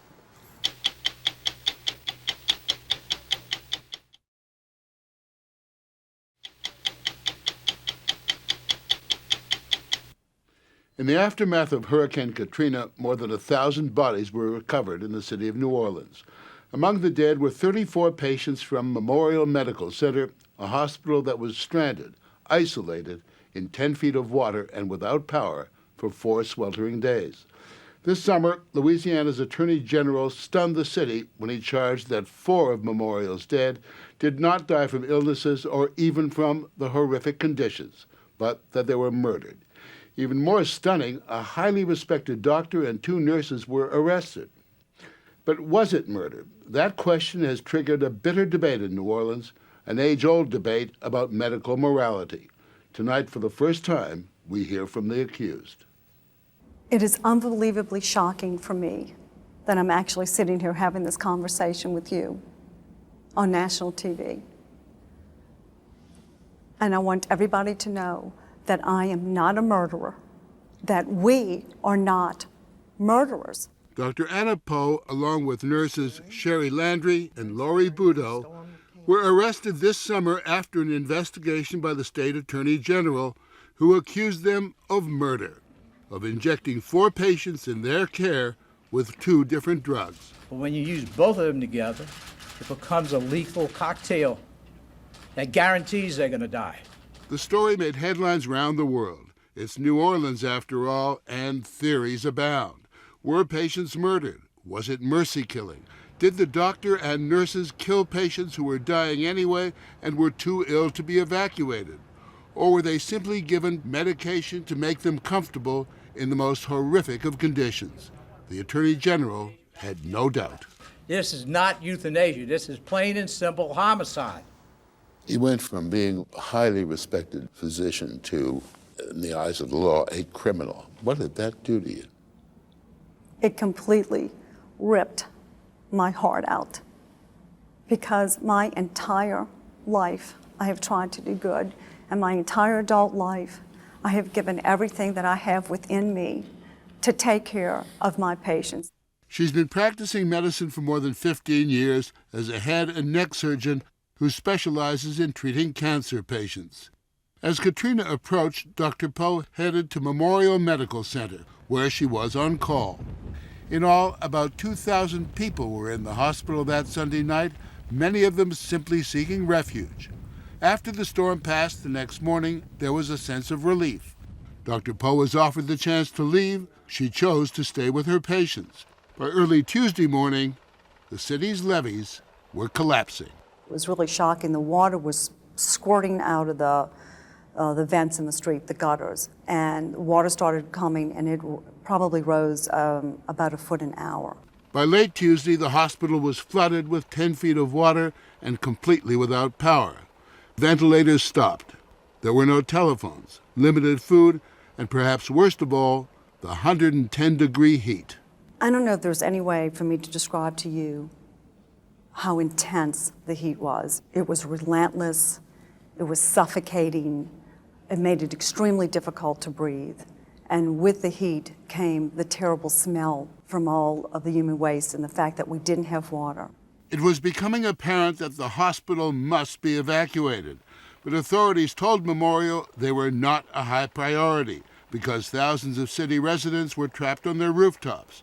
Occasional helicopters or small boats would evacuate some patients, but nurses Sherry Landry and Lori Budo say that was rare. It was like, where are the boats? Where are the helicopters?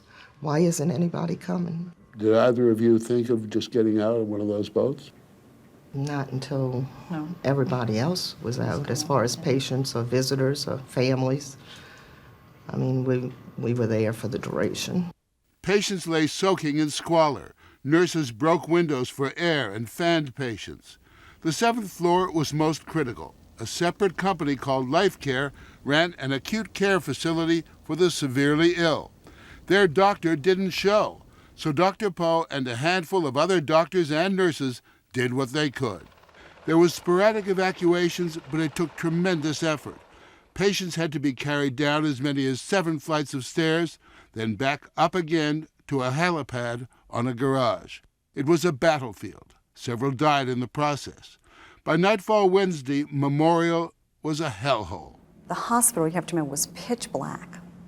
We couldn't see our hands in front of our face. We had to examine patients using flashlights. The patients realized there wasn't a whole lot that we could do for them except to provide the most basic care, and they were worried, you know, I don't feel well, when am I going to get out of here? Doctors say the hospital had become a death trap. Dehydration was a killer. Were people dying? Yes, people were dying.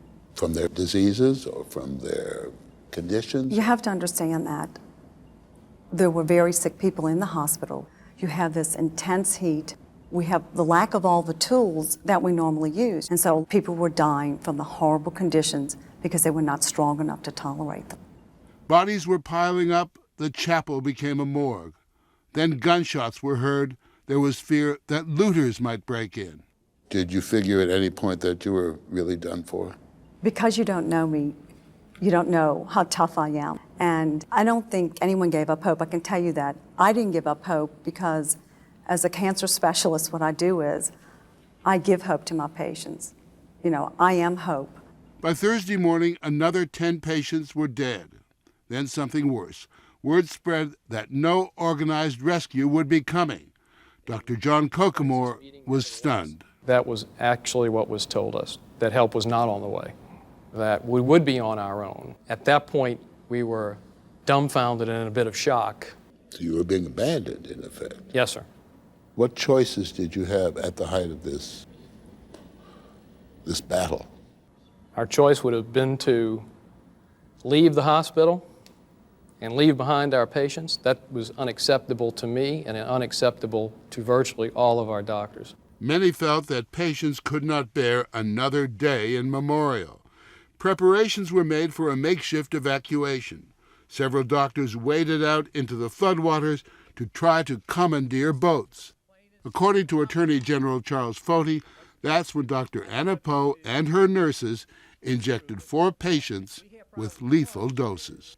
The Attorney General says in this affidavit that several witnesses claim that Dr. Poe, along with nurses Budo and Landry, headed up to the life care facility on the 7th floor, where there were 9 patients that doctors say were too sick to be moved. Foti claims Dr. Poe told the staff they didn't have a lot of time and that they needed to evacuate. She then allegedly said a decision had been made to administer lethal doses to patients who probably were not going to survive. Witnesses claim that Dr. Poe said she took full responsibility. And then, according to Foti's affidavit, the doctors and nurses were seen entering patients' rooms with syringes and vials of drugs. People testified what they saw, what they heard. We then spent almost 10.5 months investigating, and after all of this, could only come to the conclusion that this crime had been committed. And you feel you have a strong case. We wouldn't have taken this action unless we were positive of what we said in the allegations and in the affidavit to the judge, and all that's facts. Foti says he has post-mortem evidence that shows that the life care patients, 2 men and 2 women, aged 61 to 90, had high levels of the painkiller morphine and the sedative Versed. But that evidence has yet to be released. Some doctors say those medications would be perfectly acceptable in making patients comfortable given the circumstances. There were lethal doses of both of those drugs in those patients. Lethal doses. But these 4 patients that we're talking about were very, very sick, correct? Yes, sir. They were sick. I mean, they had do not resuscitate. Some did, some don't. Do not resuscitate does not mean do not rescue. Foti claims it's possible that Dr. Poe and the nurses killed even more patients. By most accounts, all of these women were respected professionals with great records. Even respected people make bad choices. But would you not think that in case of murder, the perpetrators would try to conceal their actions? Maybe they just didn't think that anybody would ever find out. Dr. Poe and the nurses agreed to talk to us, but their lawyers would not let them discuss any specifics of their actions that day. The lawyers say that's because the state has yet to show them any of the evidence. They say they plan to argue that the entire investigation is illegitimate. But Dr. Poe will answer the central question. Did you murder those patients as the Attorney General alleges? No, I did not murder those patients. Mr. Safer, I've spent my entire life taking care of patients. I have no history of doing anything other than good for my patients. I do the best of my ability. Why would I suddenly start murdering people? It doesn't make sense. She also says she is just not capable of any sort of mercy killing. I do not believe in euthanasia. I don't think that it's anyone's decision to make when a patient dies. However, what I do believe in is comfort care, and that means that we ensure that they do not suffer pain. Doctors make decisions every day in terms of the so-called double effect, where the medicine I am going to give to this person, I know is going to ease their pain, but I also know there is another possible effect, and the effect is to shorten their lives. Are we talking about something like that going on? Are we talking about in this case? Yes. Any time that you provide pain medicine to anybody, there is a risk. But as I said, my role is to help them through their pain.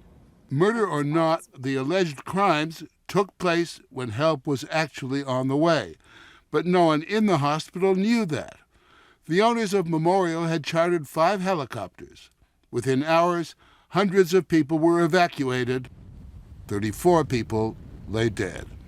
I don't think that I could have done anything more. I worked almost around the clock, running up and down the stairs. I did the best I could under these dreadful conditions that I did not create, but that were created by the fact that we were abandoned. You took the conditions into consideration when you made your judgment? Yes, sir. Any second thoughts? No, sir. The criminal case is now in the hands of the New Orleans District Attorney, who must decide whether or not to present it to a grand jury. Whatever may have happened at Memorial, it is one more example of the utter failure of city, state, and federal authorities. As for Dr. Poe and the nurses, they are faced with the prospect of life in prison and the possibility of never practicing medicine again. That is the thing that is truly the most painful for me. I'm very committed and I love what I do. I mean, I really love it. It is the best thing about my life. And the fact that I may not be able to continue to do the thing that I love the most, where I know that I can do a lot of good, is just phenomenally, phenomenally painful to me.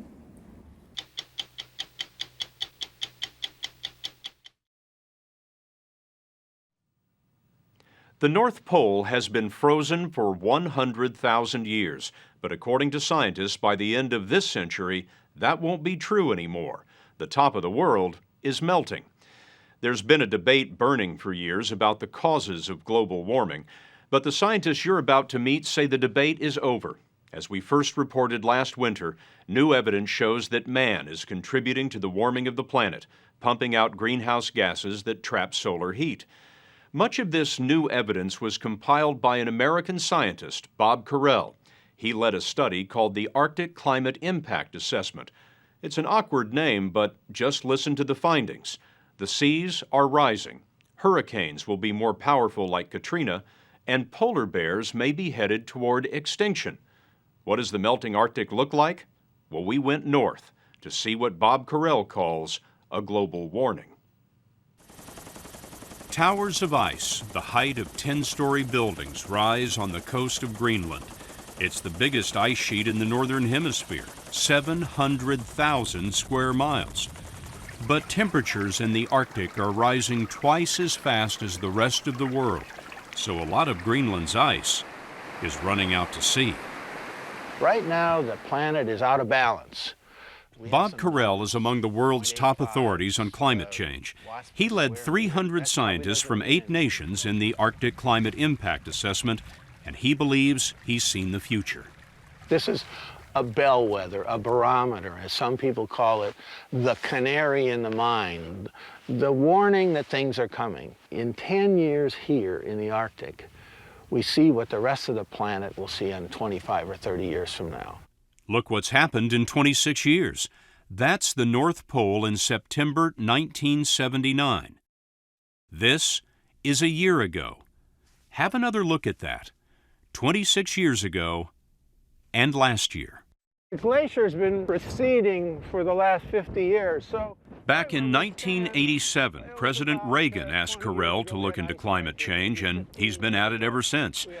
In Iceland, he showed us glaciers that were growing until the 1990s are now melting. In fact, 98% of all the world's mountain glaciers are melting. Carell says all that water will push sea levels 3 feet higher all around the world in 100 years. You and I sit here another foot, your children another foot, your grandchildren another foot. And it won't take very long for sea level to inundate. This lake will go all the way back to there. Sea level will be inundating the lowlands of virtually every country of the world, ours included. To find the sights and sounds of the Arctic melting, there are few places better than this. This is a fjord in Greenland, and the glacier is just a short distance up this way. What I'm standing on is a huge block of ice that split off from the glacier recently and dropped into the sea. It's a big iceberg at this point. This part of Greenland is melting faster than just about any other. And to get a sense of the enormity of what's happening, consider this. The ice that is melting here is the equivalent of all of the ice in the Alps. That's more than 105 million acres of melted ice in 15 years. And just 4 minutes after we cleared off this berg,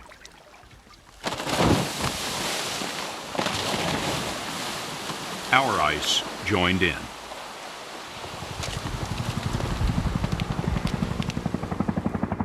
We saw how unstable the ice is becoming on a flight with glaciologist Carl Bogild. Bogild anchored 10 research stations to the ice, but every time he comes to visit, the ice and his stations have moved. One of the really impressive things you see from the air are all these fissures, these crevasses that are breaking through the ice everywhere. What causes this? This is actually the ice flow, where you have so much tension in the ice that it cannot stick together and it breaks and opens a crevasse which goes about 150, 200 feet down. And it's melting. It's also melting on the side, yes. I think you can hear it down there.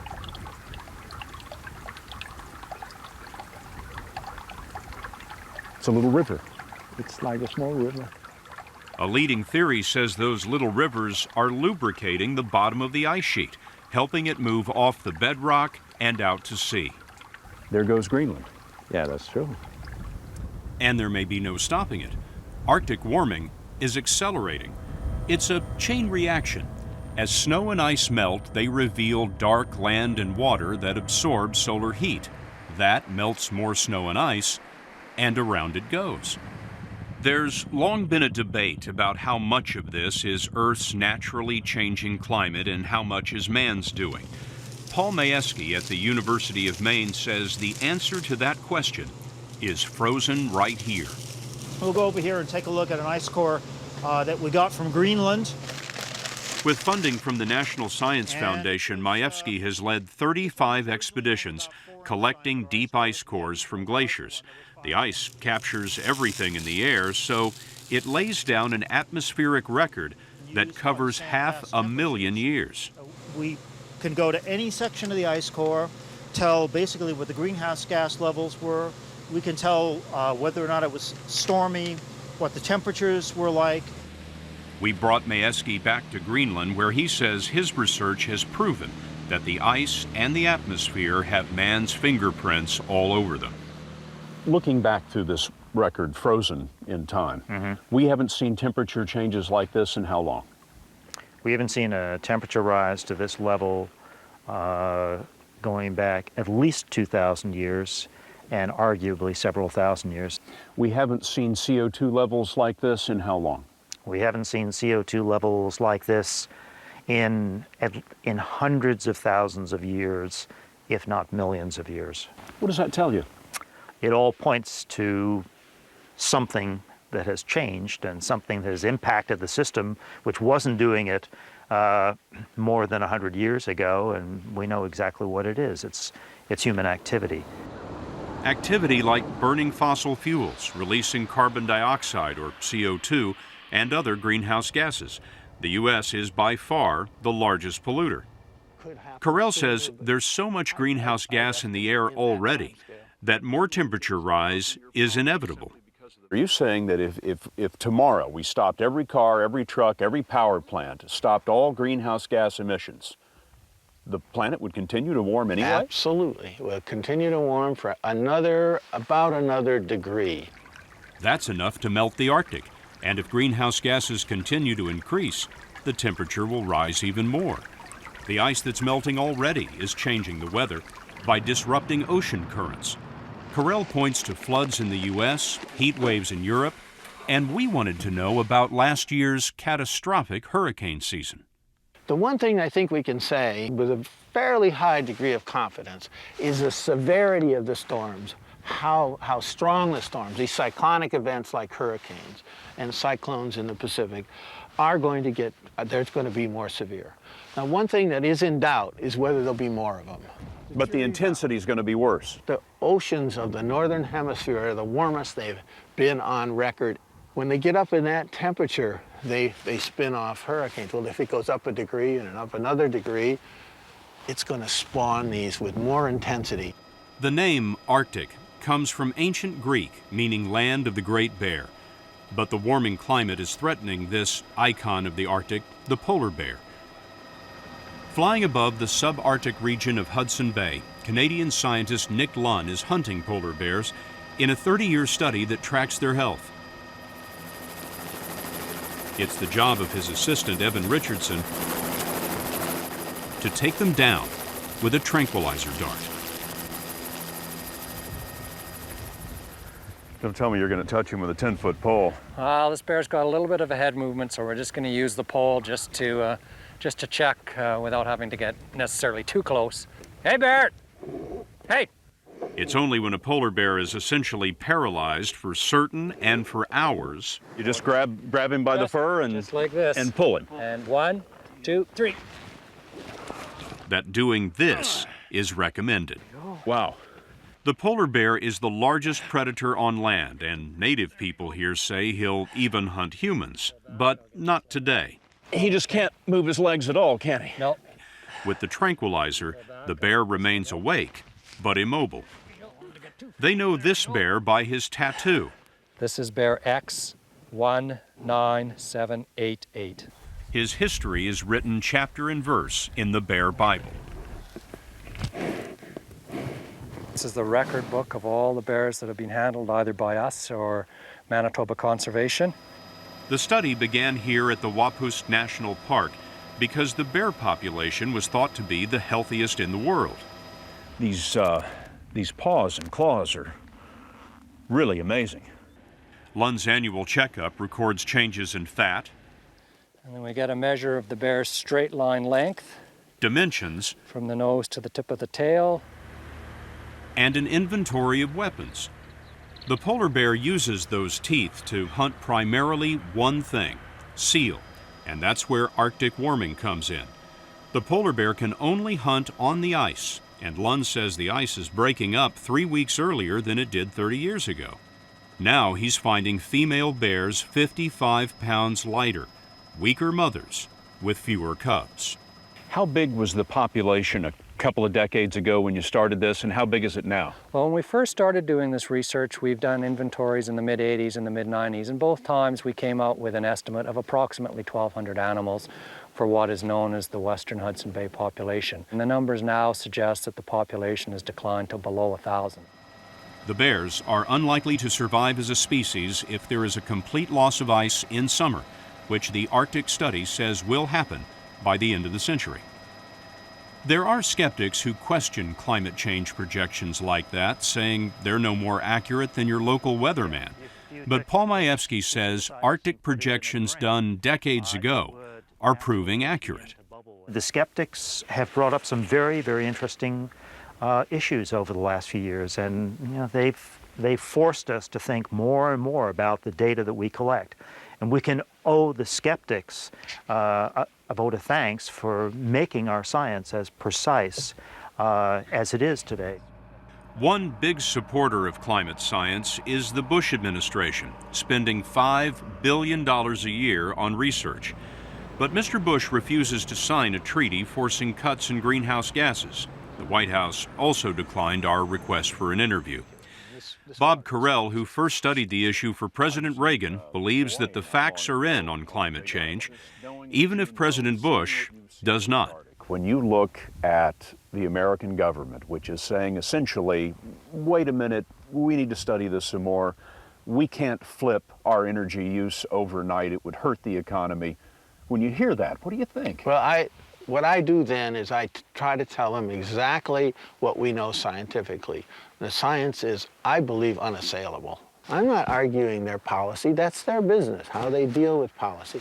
But my job is to say, scientifically, shorten that time scale so that you don't push out the effects of climate change into the long, long distant future, because even under the best of circumstances, this natural system of a climate will continue to warm the planet for literally hundreds of years, no matter what we do.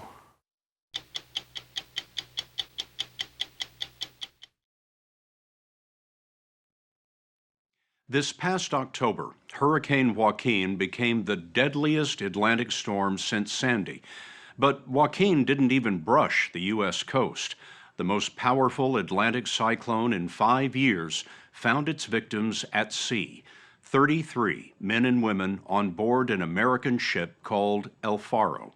She was lost in the Bermuda Triangle, carrying a mystery to a grave deeper than the Titanic's, the greatest loss of a U.S. ship in 35 years.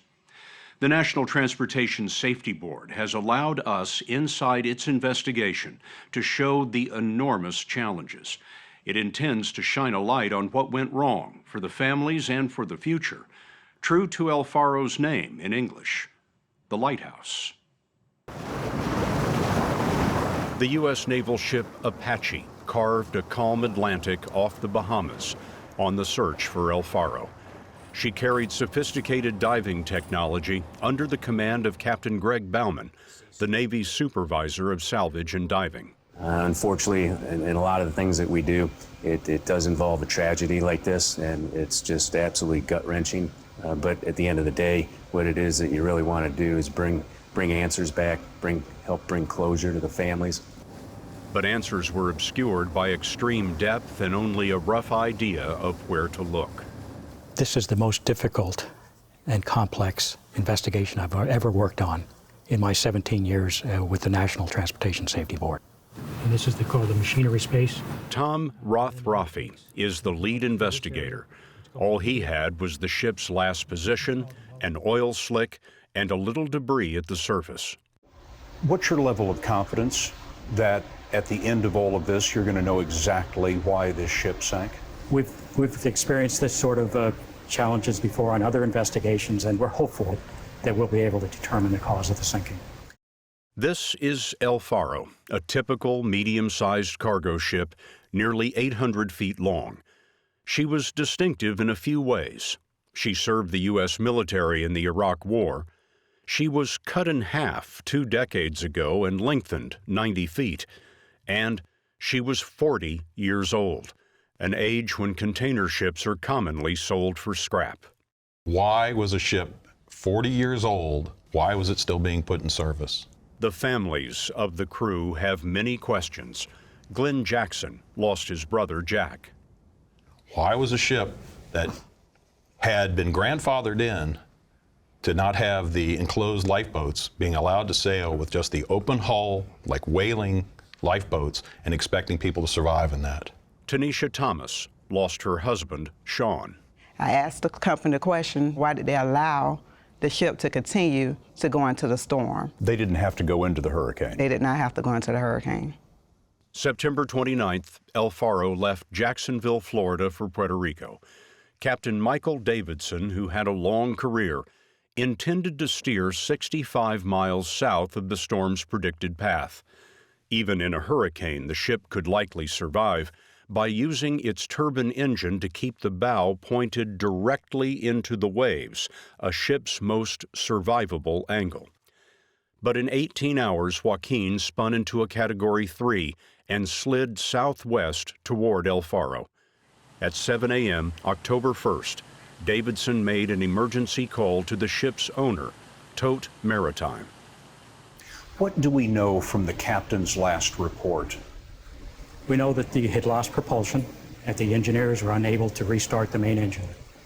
We know that the vessel was listing about 15 degrees, and that one of the hatches had popped or had come open. He was taking on water. Correct. If the ship lost power, as the captain reported, you would expect her to turn sideways to the waves, and that is her most vulnerable position. That's correct.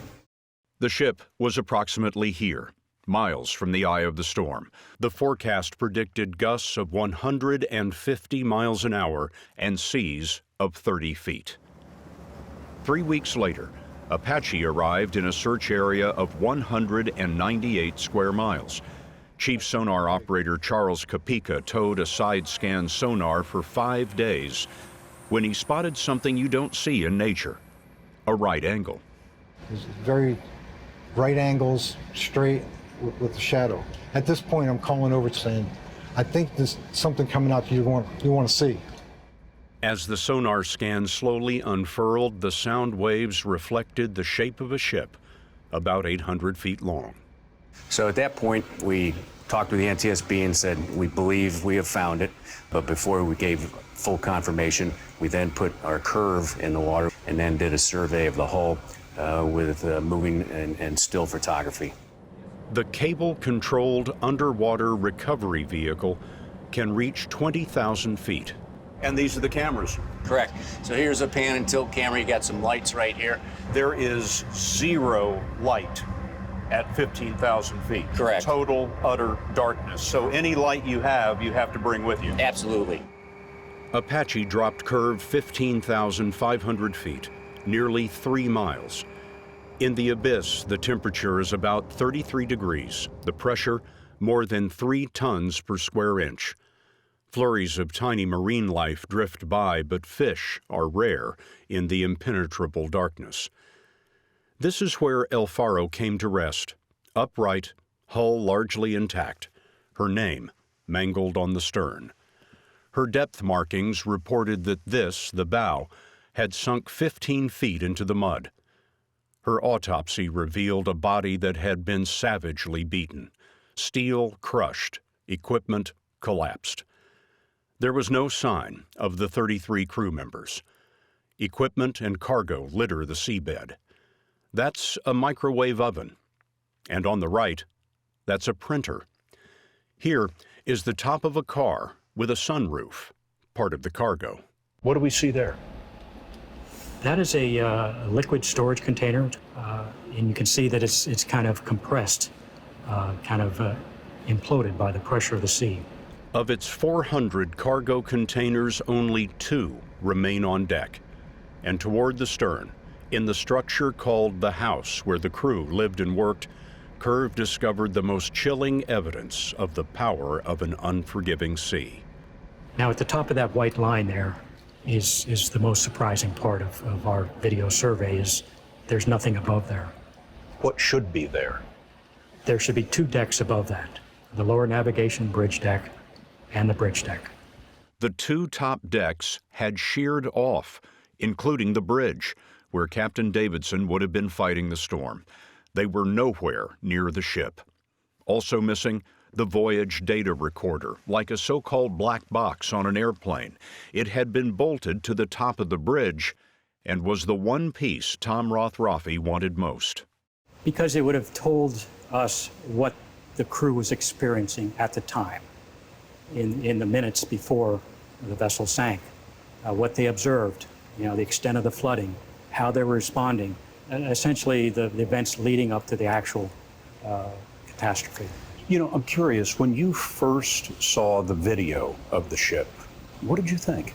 We were looking, of course, for the bridge and the voyage data recorder, and we got up to that level, and to see just openness was extremely moving and difficult to. It was a very big surprise to us to see that. Moving in what way? Just to see the violence of the sea and the winds that would have had to occur to cause that kind of.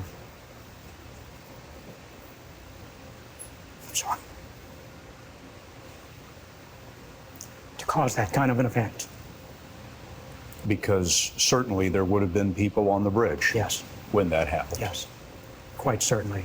And the shock and surprise to them as waves and whatnot, and they're just washed into the ocean. When you found out the news, how did you tell your son and daughter? How do you say anything to your kids? Jeremy Ream left behind 2 children, 13 and 22, and his wife, Tina. And that was hard because I guess I was in denial. I finally had to tell my kids that it wasn't looking good for Daddy's ship, and that was terrible. It's like my chest collapsed and we couldn't breathe. It was very. Deb Roberts lost her son, Michael Holland. Deb, do you have an opinion on where responsibility lies in this? I'm not a professional. I'm not an engineer. I'm a business manager. I think it was a series of unfortunate events, and without any other information, I truly blame it on Hurricane Joaquin. Glenn, in your estimation, where does the responsibility for this lie? Squarely on Tote Maritime. And you got to understand, commercial shipping, they got to keep that ship moving to make money. And then that's the whole horror of this tragedy, is that 33 people died so that frozen chickens could be delivered on time in Puerto Rico. That's it. The safety board told us that Tote Maritime, the owner, is cooperating fully. Tote declined to talk with us, other than to say it created a fund for the families and that El Faro was regularly maintained. The ship had passed 2 inspections in the months before the accident. A week after we left, Apache located those 2 bridge decks about half a mile from the ship. The windows were blown out. The voyage data recorder was not there. But based on the captain's last message, investigator Tom Rothroffy has a lead on the loss of propulsion. I believe we have an understanding that it was actually the main turbine, the steam turbine, that was lost. One theory is, in violent seas, the propeller might have been thrust out of the water, causing it to spin too fast and shut down the turbine. The captain sailed into this hurricane. We know that much, but what we don't know is why. So we're looking at the oversight the direction, the advice provided by the operating company, TOTE, to see what information was available to him. Certainly also we're looking at the weather forecast, the accuracy and the timeliness of the information when he made his decision to sail where he did. To your knowledge, was he receiving orders from the company to press on? No. From what we've identified so far in the information that we've reviewed, there has been no direct guidance by the company to sail on the route he chose. The chairman of the NTSB, Christopher Hart, says it will take at least a year to answer the remaining questions. Do you have confidence that you're going to learn the probable cause of this accident? I'm sure that it will be difficult given the situation, 15,000 feet of water, no voice data recorder yet. We may still find it, but given that, we have a history of finding out what happened even in the most difficult circumstances, and I'm comfortable to say that we will be able to do that again. The families believe some of the crew are entombed in the ship, where they would have been struggling to get the turbine running. Richard Puzzateri, the chief engineer, was most likely leading that fight. Frank Puzzateri is his father. You believe that your son was in the engine room? Oh, most definitely. Absolutely. And until someone could prove me wrong, which would be the black box or any other thing, or Richard walking through that door, is that when the ship listed and then capsized, I guarantee you they were injured, they were knocked out, and that was over.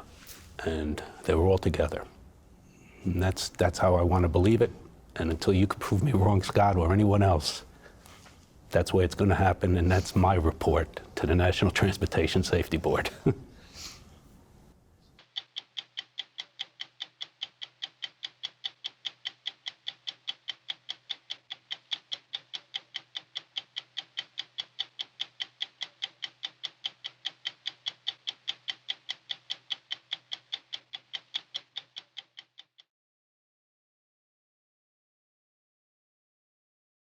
"33 men and women were killed when the American ship El Faro vanished in the Bermuda Triangle.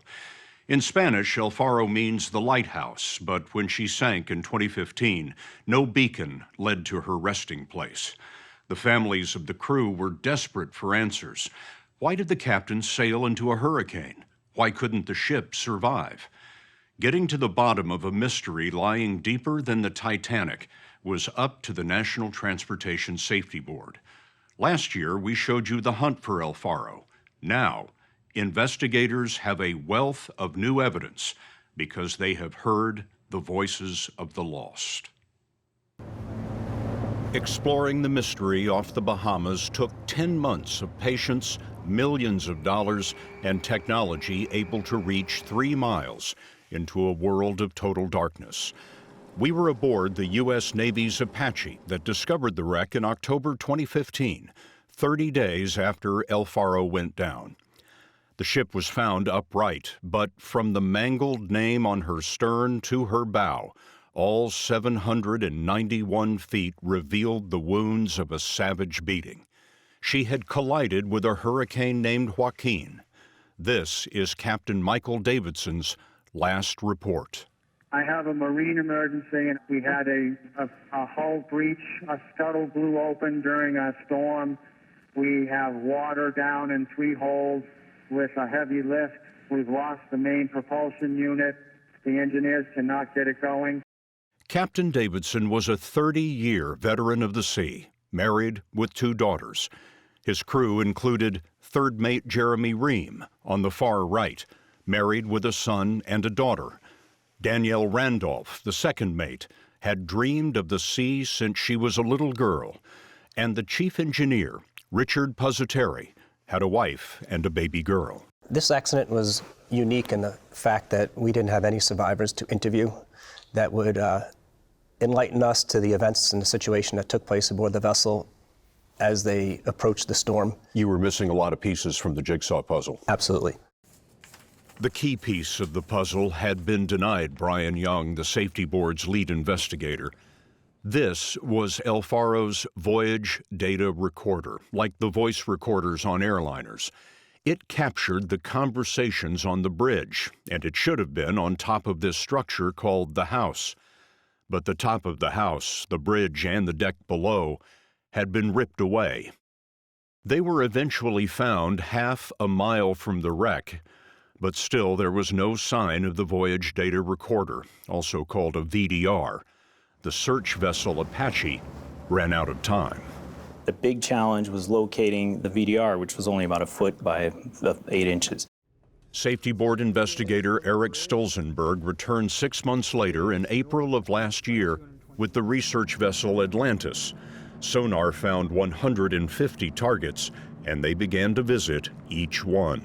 So in a way, you're stumbling in the dark, and even though something should be right in front of you, it isn't. It can be 10 more meters off to the left or the right. It's like crawling on your hands and knees with a flashlight. That's a good description, yes.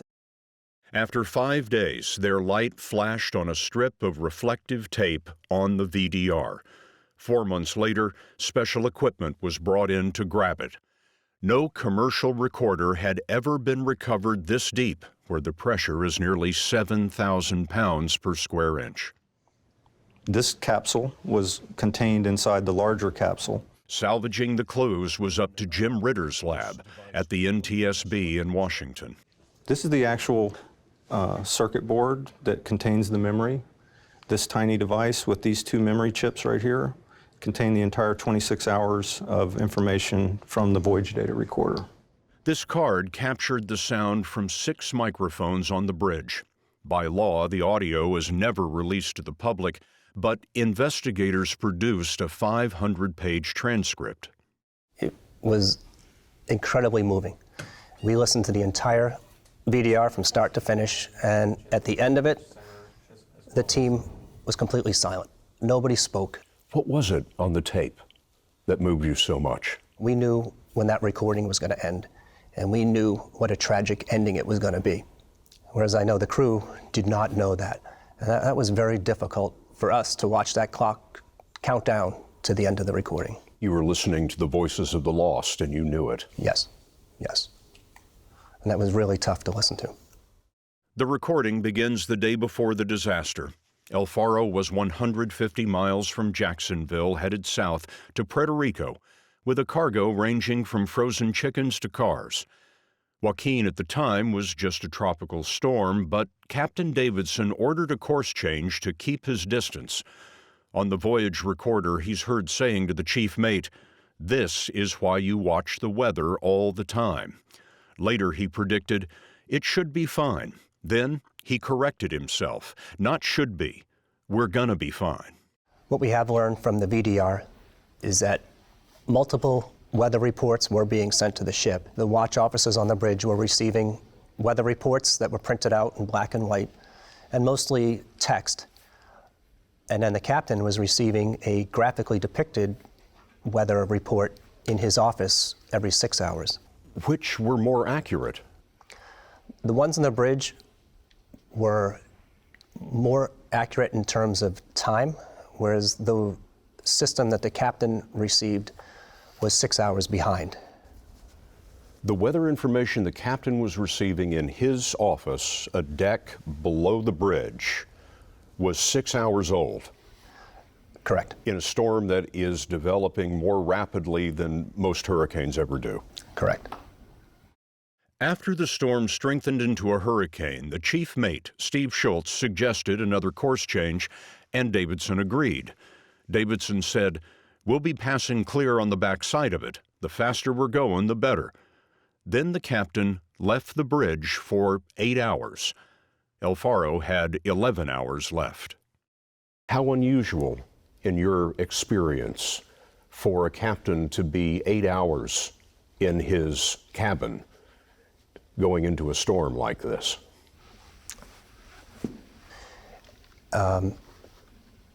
It's a difficult question to answer. This captain on this accident was convinced that they were on the better side of the storm already and that they were going to beat the storm.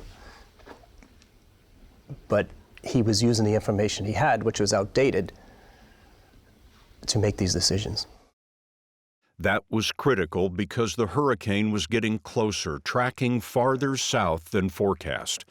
At 11 p.m., third mate Jeremy Ream called the captain in his quarters to say that in 5 hours, El Faro would be 22 miles from the center, with gusts to 120 and strengthening. After 1 a.m., second mate Danielle Randolph called the captain again to say it isn't looking good right now. Twice, Ream and Randolph suggested this new route shown in green, but Captain Davidson declined. Any idea what he's doing down there? Is he asleep? There were some references made by the mates after the phone call suggesting he may have been sleeping. Why didn't the junior officers, sensing danger, just decide to change course on their own if the captain wasn't there? All officers are taught to respect the chain of command, and to change the ship's course without the captain's permission is very drastic. Second mate Randolph sent an email to her mother, Lori Bobolo. She never wanted to worry me, but for her to send me an email during to say, heading straight for it, give my love to everyone, she knew. She knew they were doomed. I'm sorry, but she knew. And when you read that email at that moment? I knew she was gone. I knew that was it. At 4 a.m., after 8 hours below, the captain returned to the bridge, saying he'd been sleeping like a baby. Now the storm was upon them. They had 3 hours left. About the heavy seas, Davidson told the crew, this is every day in Alaska, this is what it's like. But then, Davidson's ship began to fail him. Water was pouring into a cargo hold from an open hatch and a ruptured pipe. El Faro leaned into a 15-degree list. The extreme tilt of the ship caused the engine's lubricating oil to flow away from the pump that was meant to circulate it. Every indication we've heard from the VDR said that there was a loss of lube oil pressure to the engine. So now the oil isn't circulating in the engine? And the engine has safety shutdowns. If there is no oil, the engine will shut itself down. They are dead in the water. And at the mercy of the sea. El Faro was battered by waves as high as 30 feet. Captain Davidson ordered Chief Mate Steve Schultz to investigate the flooding in the hold. Richard Puzzateri, the chief engineer, was fighting to restart the engine.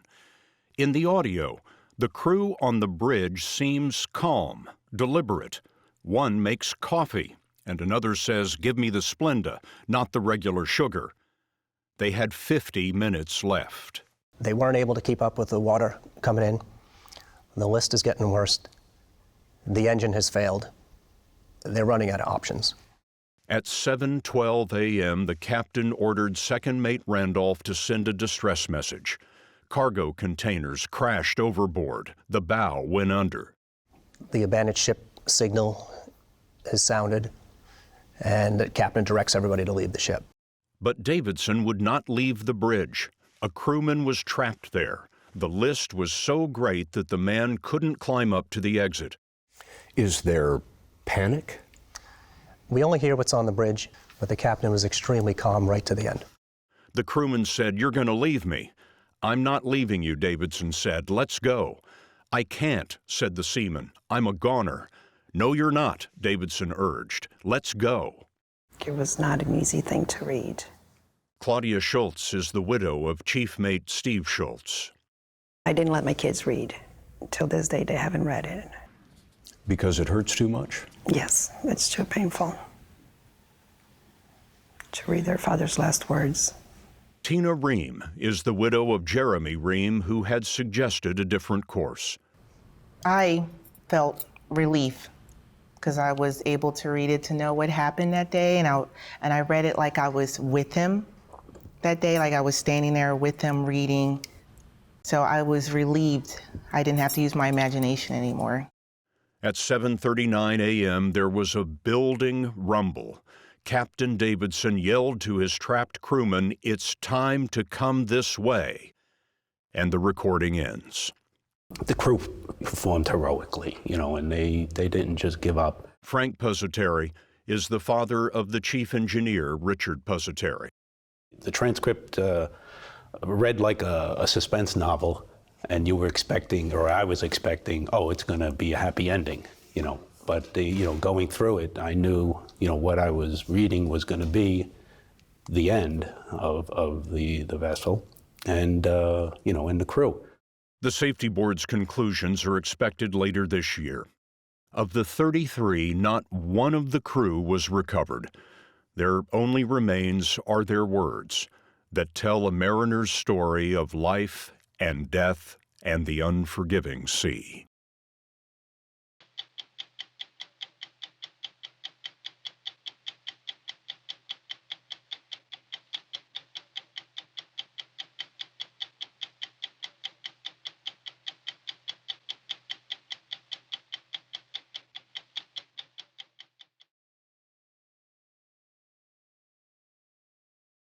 We first met Chef Jose Andres 7 years ago in the wildly popular restaurant he'd opened in Beverly Hills. Andres was born in Spain, but America is where he became famous for his avant-garde approach to cooking. He has nearly 30 restaurants here now, but he's barely set foot in any of them in the past 2 months, not since Hurricane Maria hit Puerto Rico. Andres went to the devastated island a few days after the storm to see how he could help.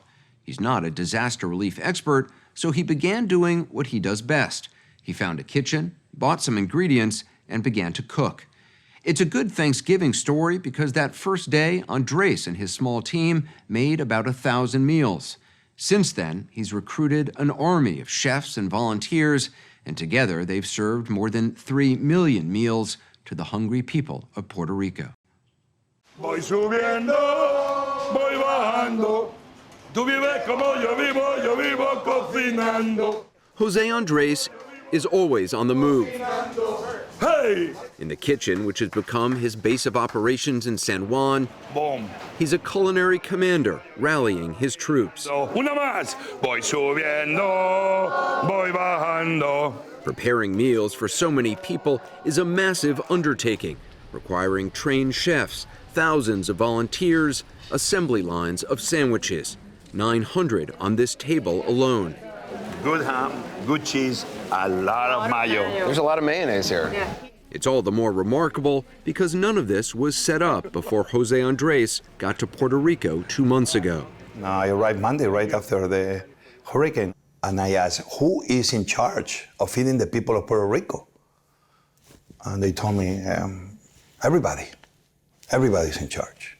When you have to feed an entire island, you need to have one person and one organization responsible. There has to be a plan. Has to be a plan, and somebody has to be responsible for achieving that plan. Andres came up with his own plan to feed as many of the island's nearly 3.5 million people as possible. Y 5.36. ¿Está bien? He started with $10,000 of his own money in cash and pockets full of credit cards. I mean, how do you arrive at a place, you don't know where the food is, you don't know where access to water is. How did you get off the ground here? So for me, it was not difficult. The first thing I do, you're a chef. You go and you try to find a kitchen. Everybody was saying, it's no food, it's no food. Well, that was not true. The big food distribution companies had food because they had fuel, they had diesel, they kept the refrigerators and the freezers working. There was food here? Plenty of food. What was the problem? The problem was the urgency of now. It's a very simple thing when you're a cook. When you're hungry, you gather the food, you gather your helpers, you begin cooking, and then you start feeding people. He joined up with a local chef named Jose Enrique and other volunteers, cooking enormous pans of paella and stews in a parking lot in San Juan. It wasn't long before they were making more than 100,000 meals a day. How did you scale it up that quickly? Well, you know one thing, when these moments happen, we have a tendency to think, we have to feed 3 million people. Almost the idea is impossible. Seems overwhelming. It's totally overwhelming, but all of a sudden, imagine you began breaking this. We're gonna be doing now 25,000 meals. And when you do it well for 2 days, you increase it to 50,000. And when you do it well, you increase it to 100,000. And all of a sudden, you scale up in a way that is simple. It's a big pan. That's chicken, chickpeas. We try to put good amount of proteins, rice. Every Puerto Rican, I love rice. Ingredients are often improvised. They cook whatever they can buy. Techniques are improvised as well. Jennifer Herrera says a prayer for Puerto Rico as she pours oil into each pan of rice. Que Dios bendiga Puerto Rico. Que Dios bendiga Puerto Rico. The time it takes her to say God bless Puerto Rico is the exact amount of oil she says she needs. How many blessings do you give Puerto Rico every day? Thousands of blessings. With the help of private donations and money from the federal government, Jose Andres' nonprofit organization, Rural Central Kitchen, has prepared more hot meals than any of the other bigger, more experienced disaster relief organizations here, like the Salvation Army and the Red Cross. Most agencies, if they're giving out food, they're giving out MREs or snacks or not hot meals. Americans should be receiving 1 plate a day of hot food. That's not too much to ask in America. An MRE is very expensive for the American taxpayer. A hot meal is more affordable, it's cheaper, it's what people really need, it's what people really want. They feel all of a sudden that you are caring for them, that America is caring for them. You're not just giving calories, you're giving attention to people. The calories are obvious, but this is a message of hope. This is a message we care, and be patient. Things eventually will get better. That message of hope is one Andres has been preaching for weeks on social media. So great, we got the refrigerator and fresh produce. Thank you, thank you, thank you. Documenting his efforts to expand operations around the entire island. At the height of the emergency, he had 18 kitchens going at once and used trucks, cars, and anyone he could find to deliver meals. All of a sudden, I have Homeland Security helping us deliver sandwiches and water in the most difficult areas of the island. I had cooks from the U.S. Coast Guard helping us, volunteering. We were having so many different men and women coming from the federal government helping us. There are still plenty of places that need the help. In this community, an hour south of San Juan, there's no electricity.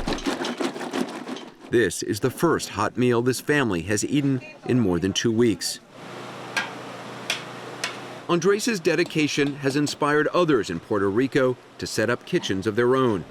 In a church perched in the mountains of Naguabo, Pastor Eliomar Santana and his parishioners cook hot meals for neighboring communities with the rice, beans, and sausages Andres has provided them. We have people here with no water, no lights. They lost everything in their house, and they have stopped thinking on that for helping others. So even though some of your parishioners need help, they're still volunteering here? Yeah, they're still volunteering. They're still trying to help other people? They're still trying to help other people. Before delivering the food to a nearby housing project, Pastor Santana thanks God and then Jose Andres. In the church, when you were praying, you thanked God first, and second, you thanked Jose Andres. Yes, that's very important. But I have to say, always say God first, then Jose. Wow, Jose's in good company. Andres' presence has not been without controversy. He's been critical of the federal government's response to the hurricane, and after attending meetings with FEMA, the Federal Emergency Management Agency, he called their headquarters in San Juan the most inefficient place on earth. Was that the frustration, that it was just bureaucratic, that there were a lot of meetings and you felt like things weren't getting done? We were already feeding 100,000 people a day, and I needed their help to make sure we had money to keep buying the food, to keep feeding this never-ending list of people in need. And there is where, call it red tape. Nothing was happening. FEMA did award Andres' Rural Central Kitchen 2 short-term contracts worth $11.5 million to provide 1.8 million meals. But the agency refused to grant them a third, longer-term contract. Andres thinks the overall response to disaster relief needs to change. The people of the federal government are great people, but then it's red tape that sometimes doesn't allow that same people to be successful. I didn't put the name emergency on FEMA. I didn't, but somebody's gonna have to tell me the meaning of emergency. To me, when we're talking about food, and this is the little thing I know, is that emergency in food means one thing: people are hungry. And when you're hungry, it's today. FEMA says, look, to negotiate a big contract, there's a bidding process. You have to have 3 different companies bidding on it, that there's federal government regulations. You say that gets in the way of... Americans in Puerto Rico were hungry, and we were not delivering food quick enough. And what we did is we didn't plan, we didn't meet. We began cooking, and we began delivering food to the people in need in Puerto Rico. And what we need to make sure is that next time we are not negotiating contracts, that next time the federal government is ready to do what they are supposed to do. Next time something like this happens, maybe an earthquake, maybe another hurricane, or maybe a terrorist attack, we need to make sure we are ready, because the people of America don't deserve anything less. Jose Andres' passion for disaster relief is a far cry from what excited him when we first met him in his restaurant in Beverly Hills in 2010. Liquid nitrogen. That's liquid nitrogen. Back then, he was leading a kind of culinary revolution, pioneering innovations in molecular gastronomy, marrying science with food in surprising and playful ways. Are you ready for this? Because I believe your life is going to change forever. I mean it. This is going to change my life? Maybe. Okay.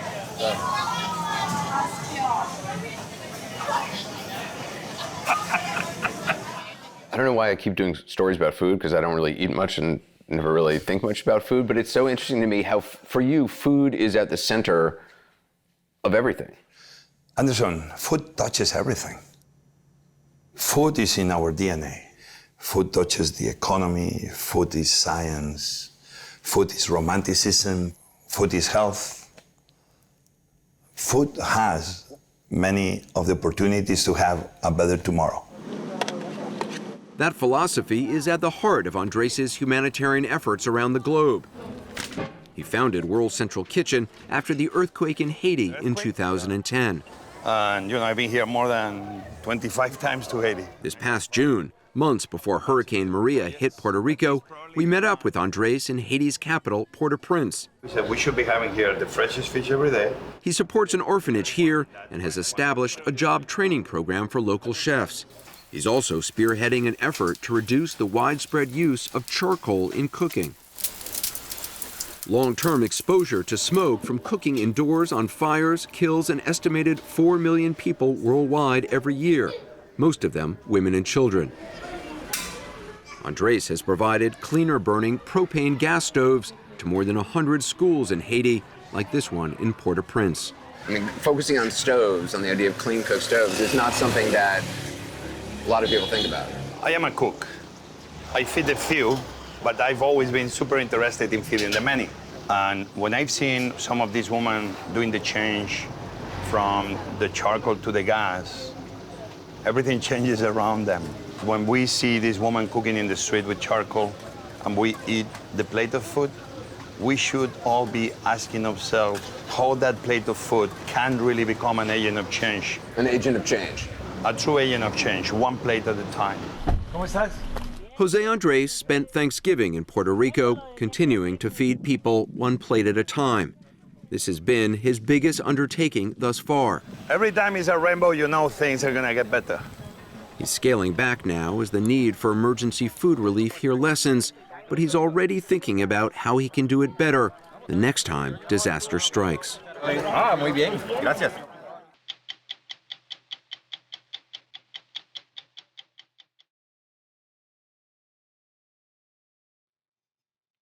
When Hurricane Dorian slammed into the northern Bahamas in 2019, the Category 5 storm caused nearly inestimable damage on a number of islands.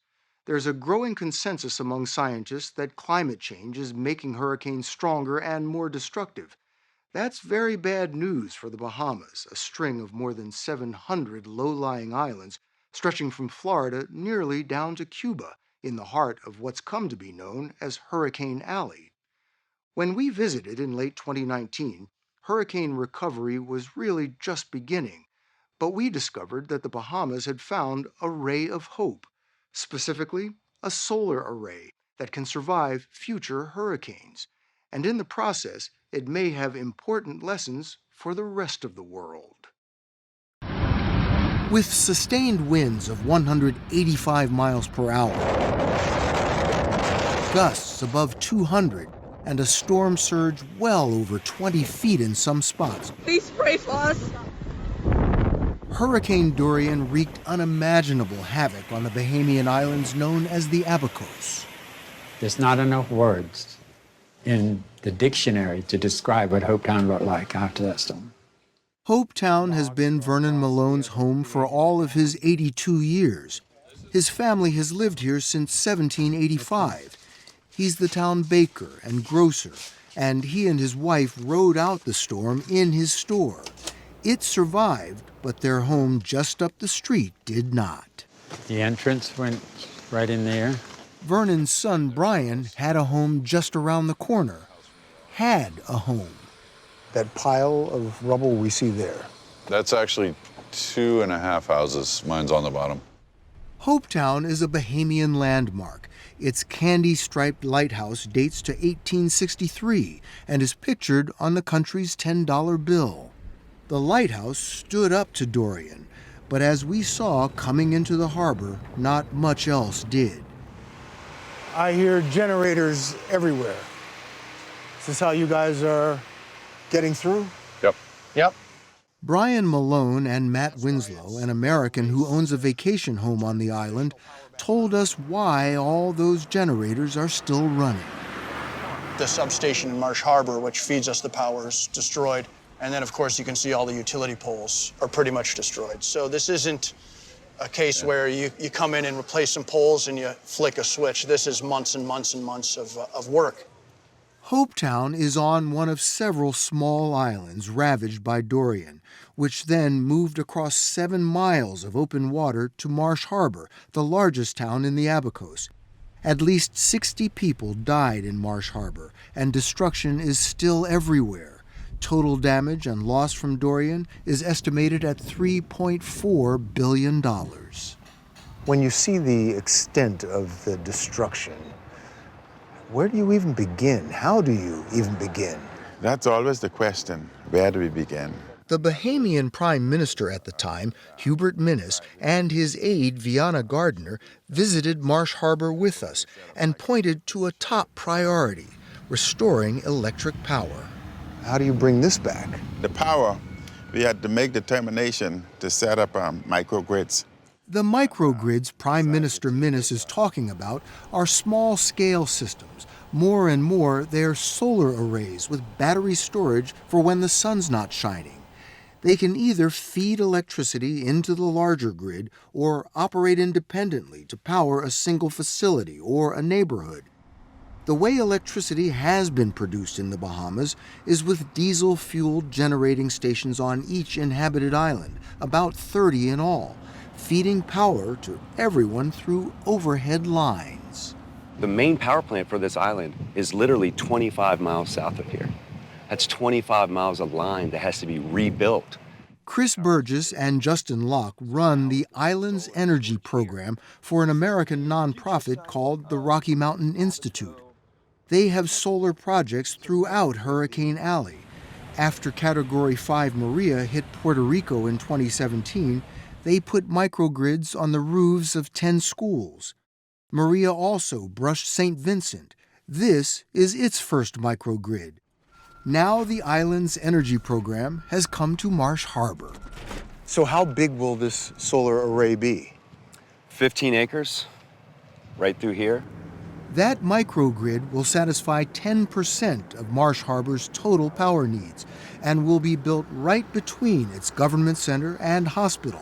Both were without power for weeks after Dorian. This is high ground, which makes it less vulnerable to storm surge or other types of disaster events. So if a storm like Dorian hits again, the power to these 2 critical facilities stays on. Correct. The push to build storm-proof solar microgrids in the Bahamas began in 2017 after Hurricane Irma, another Category 5 storm, tore through tiny Ragged Island at the southern tip of the island chain. After Ragged Island was devastated, I made a statement. Let us show the world what can be done. We may be small, but we can set an example to the world. So it's your goal to make Ragged Island a green island. Absolutely. Absolutely. After which we can expand it. We can expand it. To see the Prime Minister's green experiment, we flew to Ragged Island with Whitney Hasty, CEO of government-owned utility Bahamas Power and Light. Engineer Burlington Strawn met us there and took us to what he calls the very first hurricane-proof solar microgrid being installed in the Bahamas. Unlike other solar designs, it's very low to the ground. So this installation is rated to withstand 180-mile-an-hour winds. Which is an even harder punch than Irma landed back in 2017. There was significant devastation on this island. As you can see, some of the poles snapped right at the very base of the pole. Snapped right at the base. Is that what happened all over the island? That happened throughout the island. This microgrid will produce enough electricity for Ragged Island's roughly 100 residents. The Prime Minister calls it a laboratory for the solar future. The past is a diesel generator needing boats to deliver fuel from hundreds of miles away, a system Whitney Hasty says is a nightmare. In summer, we're almost on the verge of running out of fuel in some of these islands because bad weather sometimes prohibits the ships from actually getting to some of these locations. The Bahamian government spends nearly $400 million a year on imported fuel to keep its power plants running and passes that cost along to its citizens. They pay 3 to 4 times what we pay on the mainland U.S. Right. That's for correct. electricity here? Right, and that isn't price gouging. I mean, that's just inherent cost. Everything costs more in the islands. The bill to install this new solar microgrid is $3 million. Hasty insists it's money well spent. So you have this initial big outlay to build these panels, but over time, the cost of generating power actually goes down. Absolutely, absolutely. By using what God has blessed us with, which is the natural sun. It's not a perfect solution on Ragged Island. Notably, the power from these panels will still feed into the vulnerable overhead power lines. The money's not there yet to bury them. One of the first things that I think everyone can agree on is everything has to go underground. Back in Hopetown, Matt Winslow says they have the funds to bury their lines. Americans with second homes here add a lot to the economy. Winslow's Family Foundation has donated nearly $1 million to rebuilding efforts. They already have a makeshift microgrid powering the fire station and health clinic, and Winslow has hired engineers to help plan a much bigger one on a nearby island. It's possible that over in Great Abaco we could put, a solar array, 18 acres, and that goes, that power is piped through, preferably a new undersea cable to the island, and that could be a main source of our power. That would be enough to power this island? Absolutely. The Bahamas' goal is to produce 30% of its energy from renewable sources by 2030. Justin Locke and Chris Burgess of the Islands Energy Program believe the country can do even better. The price of renewables have come down to the point where they're now very, very competitive with diesel, and in most cases, way cheaper than diesel. The key game changer has been battery storage. Battery storage has decreased in cost over 60% over the last 5 years. And what battery storage does is it enables the sun to shine when the sun is not shining. Renewables make more sense here than anywhere else in the world.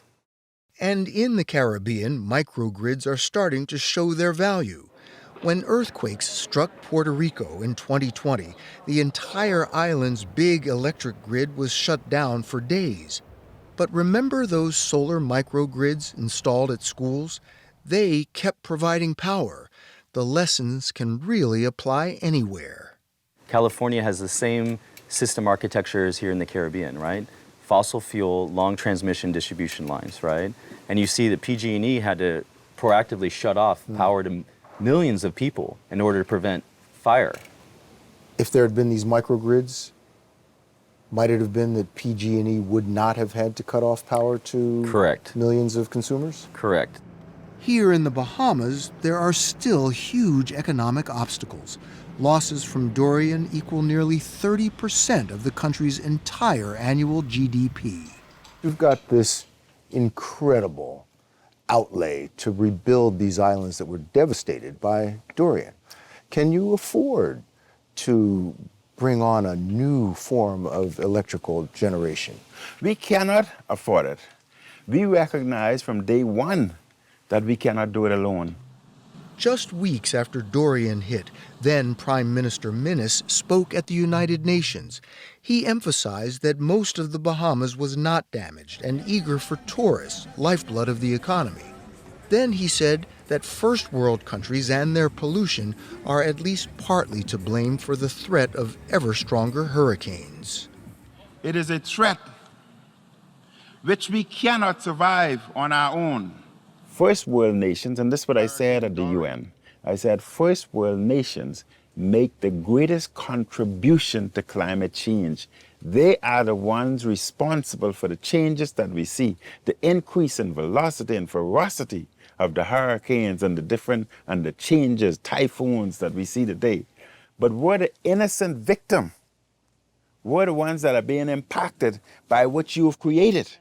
Minnis and leaders of other island nations have proposed that the U.S. and European countries contribute to an insurance fund. Think of it as a really rainy day fund to help rebuild from future storms. That's what you say and what you said at the UN the first world nations should do. Absolutely. Are they doing it? It's an ongoing discussion. It's an ongoing discussion. Does this make the change to renewable energy that much more important, imperative, urgent for you here in the Bahamas? It is. Because even though our contribution to climate change is minimal, it's minuscule to compare with first world nation, but we still have a responsibility. Since this story first aired in 2020, that microgrid we saw being installed on Ragged Island is now operating and supplying all the electricity the island needs. They haven't had to ship diesel fuel to run that old generator in many months, which is especially welcome news given that the price of fuel has skyrocketed. The Bahamas has a new government and new prime minister who says he's just as committed to solar power as his predecessor.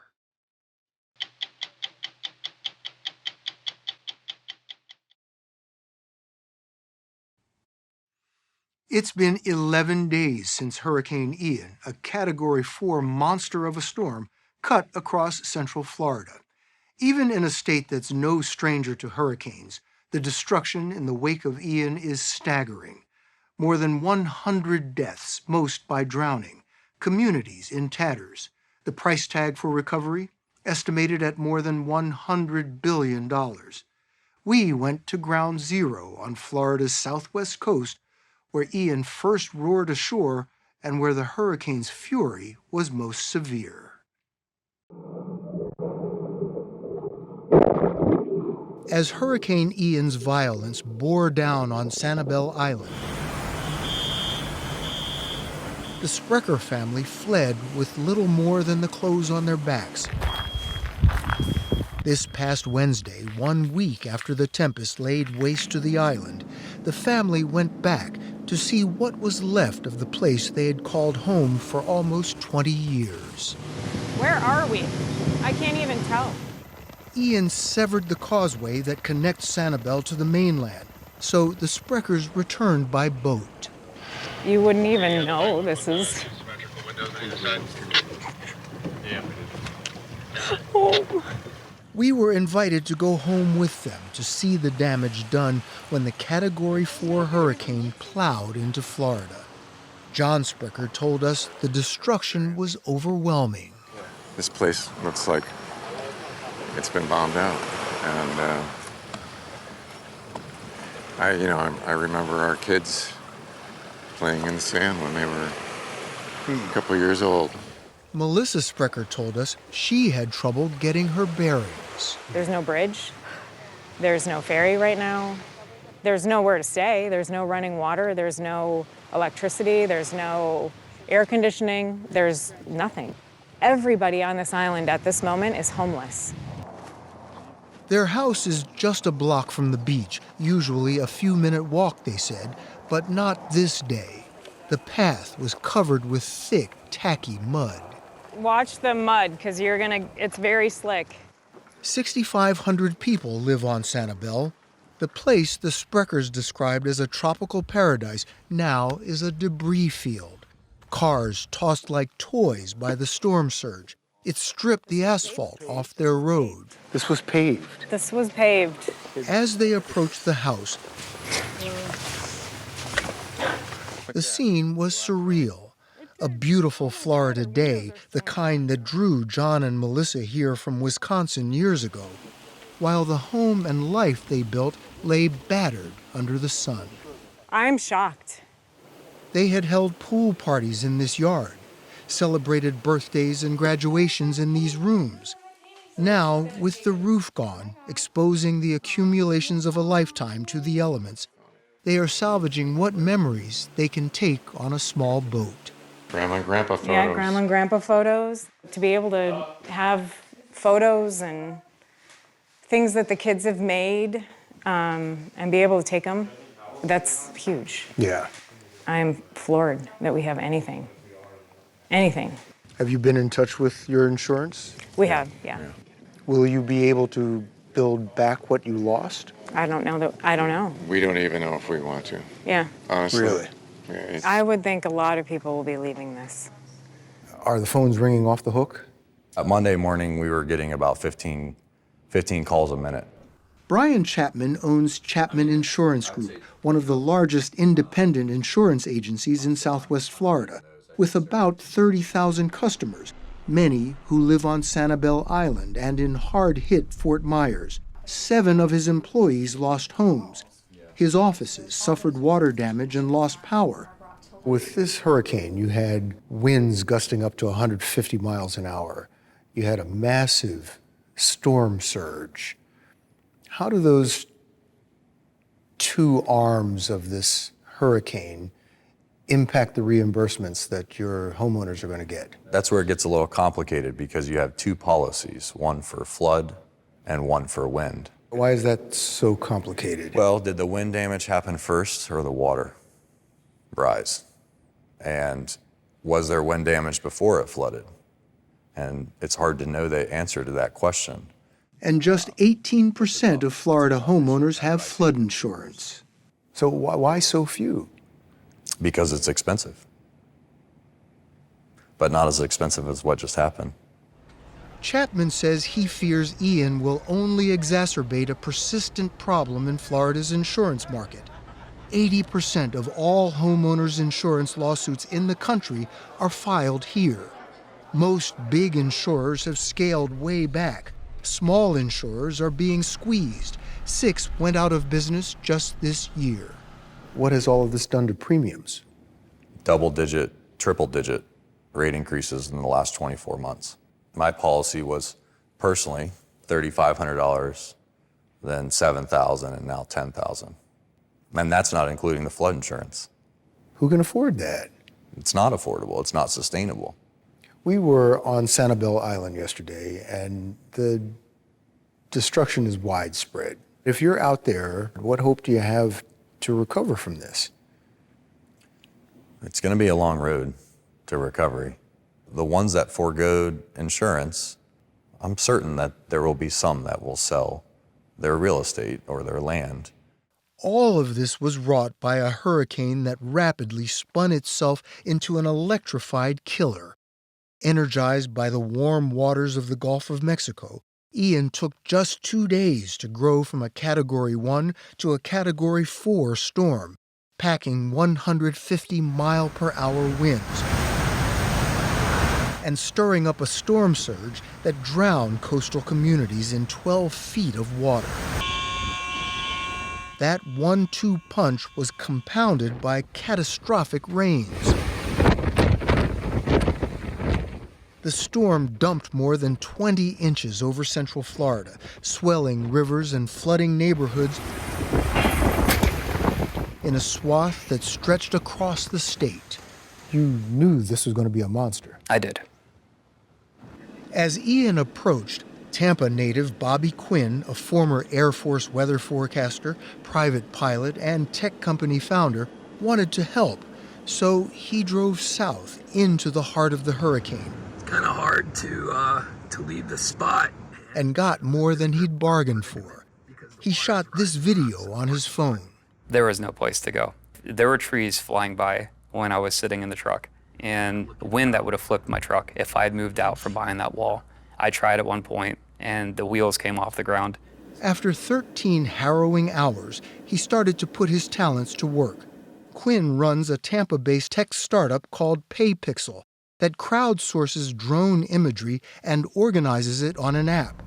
When Ian hit, he repurposed his site so evacuees could view images of their homes and assess the damage, free of charge. You see the debris field, you see the destruction in the back. Wow. Now you can turn off the satellite imagery and see the pre-event. This is what it looked like before the storm. How about that?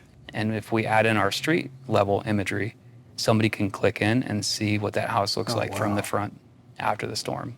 So you've got the whole event, before, after, ground level. That's correct. After posting some of his work on social media, he was inundated with requests. More than 700 came from a densely populated, spiraling development 35 miles north of Sanibel called Rotunda West. This is Rotunda West. This is the neighborhood, and the pink dots that you see are each individual image that was taken in the neighborhood. To build his database, Quinn incorporated satellite images with ground-level pictures he took driving street by street.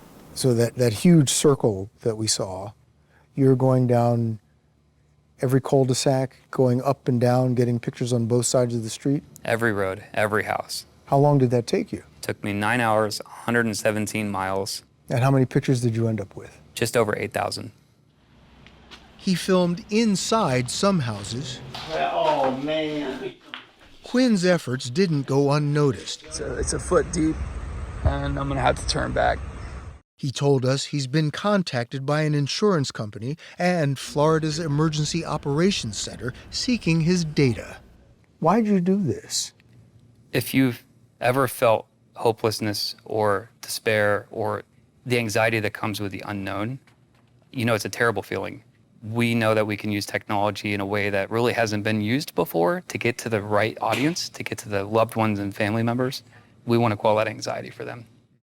A prescription for that may lie 12 miles northeast of hard-hit Fort Myers. Babcock Ranch is the brainchild of eco-conscious developer and former professional football player Sid Kitson. So when you look at this building, this just went through a Cat 4 hurricane.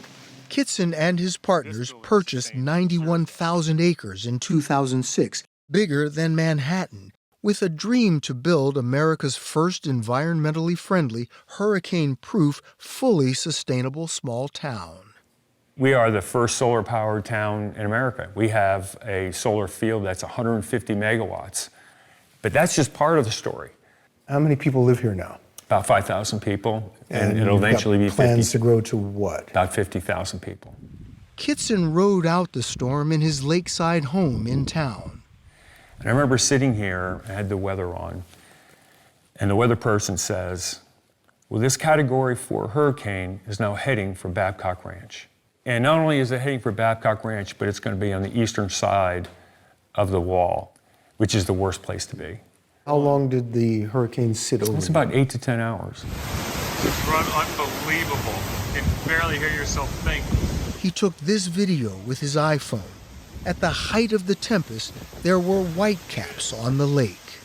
So as soon as the sun came up the next morning, I jumped in my car and I started driving out. And the only damage were a few downed trees and a few shingles off the roofs. That's it? That's it. And so our recovery was maybe a day. Babcock Ranch was designed to accommodate Florida's ecosystem, with indigenous plants and natural waterways for drainage. It was built 25 to 30 feet above sea level to avoid storm surges. All electric and phone lines are buried. Aren't you just lucky that you happen to be on a higher level than most of the parts of Florida that got washed away? Yes, I think that's important. But not when it comes to the wind and flooding and rain. And so if that infrastructure is not built properly, You will have homes that get flooded. You will have that wind damage. No one here lost power. Sid Kitson took us to see this massive solar array. What you see is 440 acres. 700,000 panels built by Florida Power and Light. They withstood Ian's brutal battering. There's a lot of water, but you don't see a single panel that's been dislodged. And there was quite a bit of wind that came through here over the last few days. So Gusts of 150 or more. gusts of over 150, and it did not take a single panel out of here, which is really just remarkable. After seeing the devastation on Sanibel Island, it felt strange to see children playing in parks here, people enjoying themselves, eating at waterside restaurants, while neighboring communities struggle with Ian's aftermath, the deadliest hurricane since Katrina.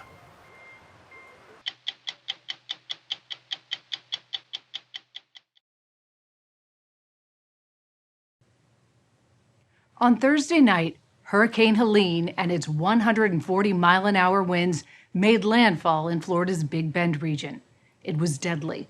The full extent of the damage won't be known for weeks, and residents know rebuilding after the storm is likely to be as daunting as the storm itself.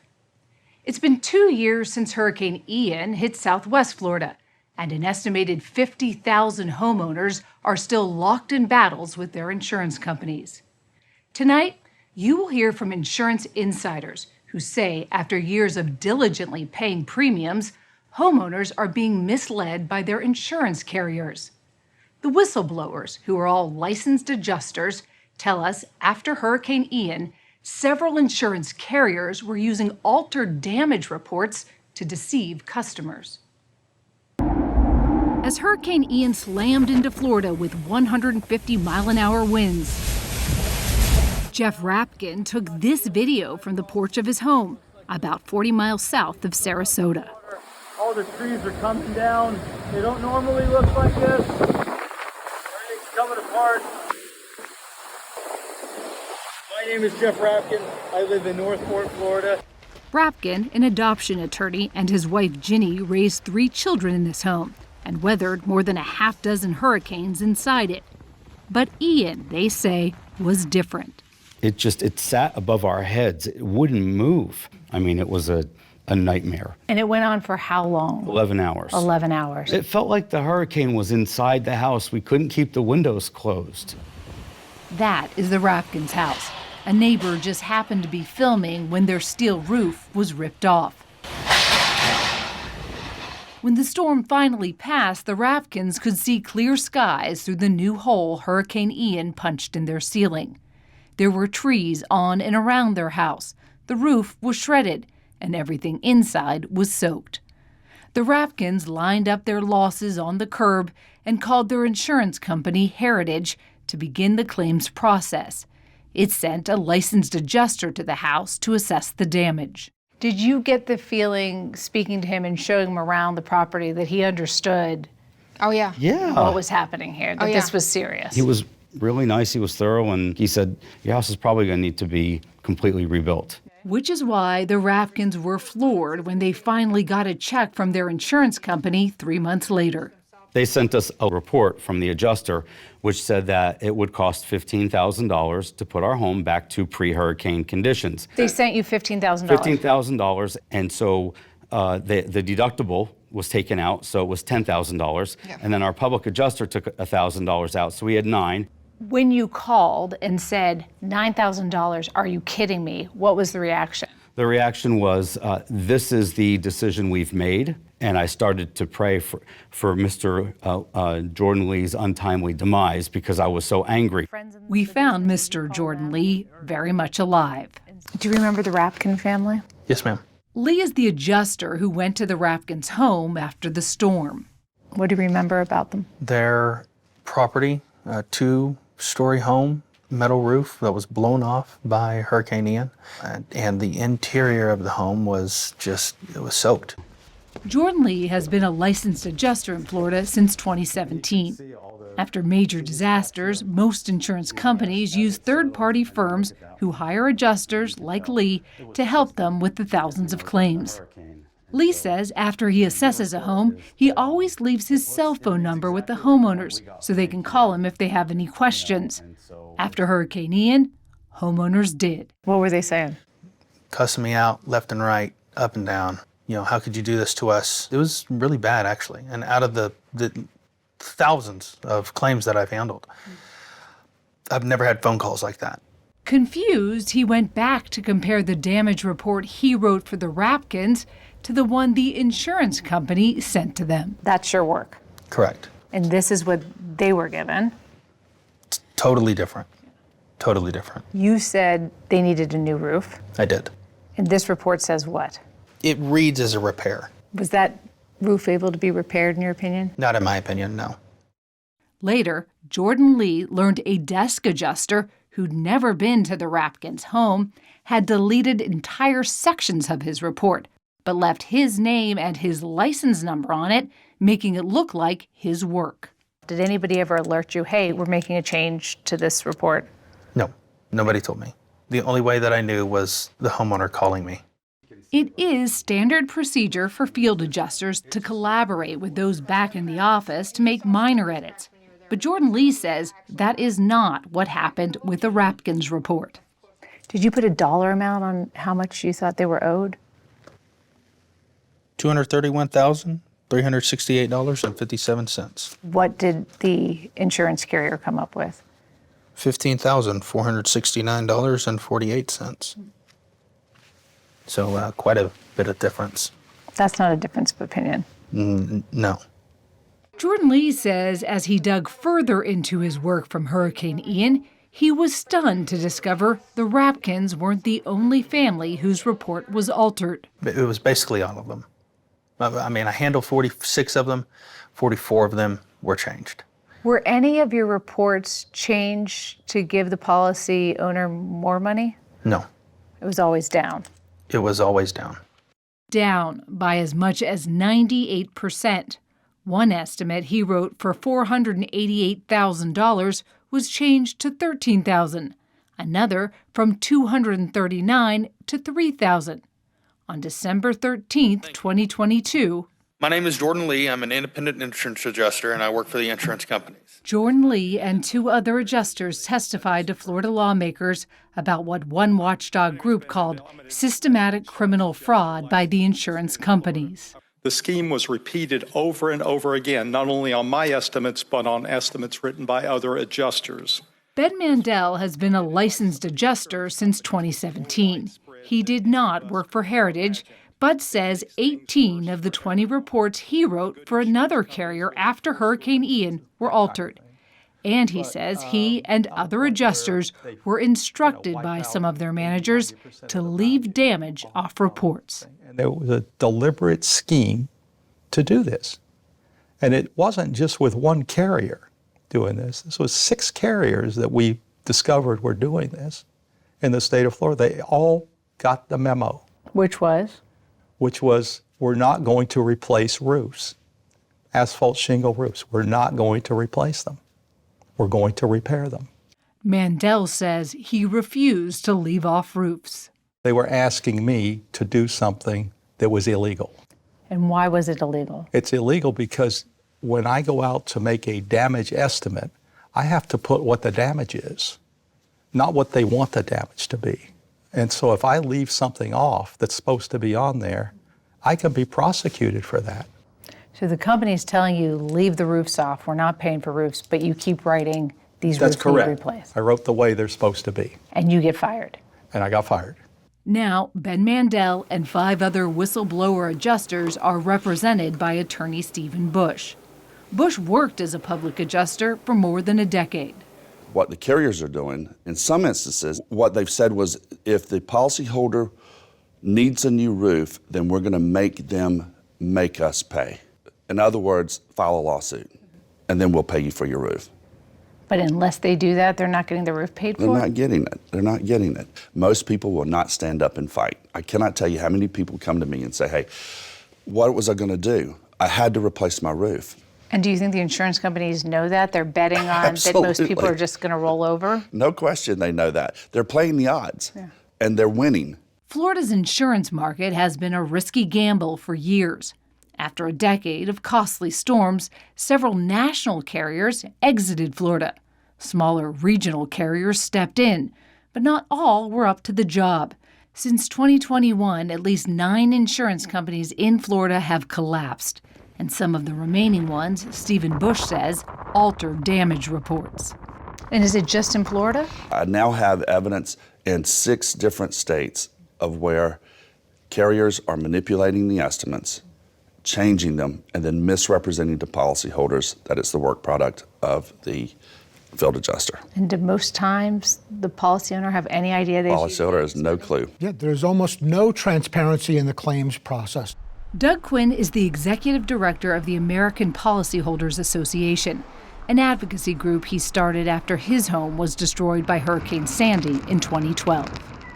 The victims of insurer fraud are the last people to find out that they were victims of insurer fraud. So when the insurance carriers say, look, it's our right, we're allowed to go back in there and do what we want to these adjuster reports, you would say, you're not allowed to take somebody who has dutifully paid premiums for years, and when they need their insurance, cheat them and shave 70, 80, or 90% off their claim. You're not allowed to do that. You are allowed to disagree with, the minutia, but coming in to that degree and faking the facts on a claim is not acceptable, and there should be legal consequences for that. If you really want to see change in the industry, put somebody in handcuffs. Attorney Stephen Bush says he turned over what he says is evidence of insurer fraud to state investigators, and Florida opened a criminal investigation. But 2 years after the storm, Florida's made no arrests. We know fraud's investigated all the time when it comes to homeowners, right? That if you put in a false contractors and public adjusters, everybody who's aligned with the consumer who costs the insurance industry money. Those cases get investigated and prosecuted rather quickly and aggressively.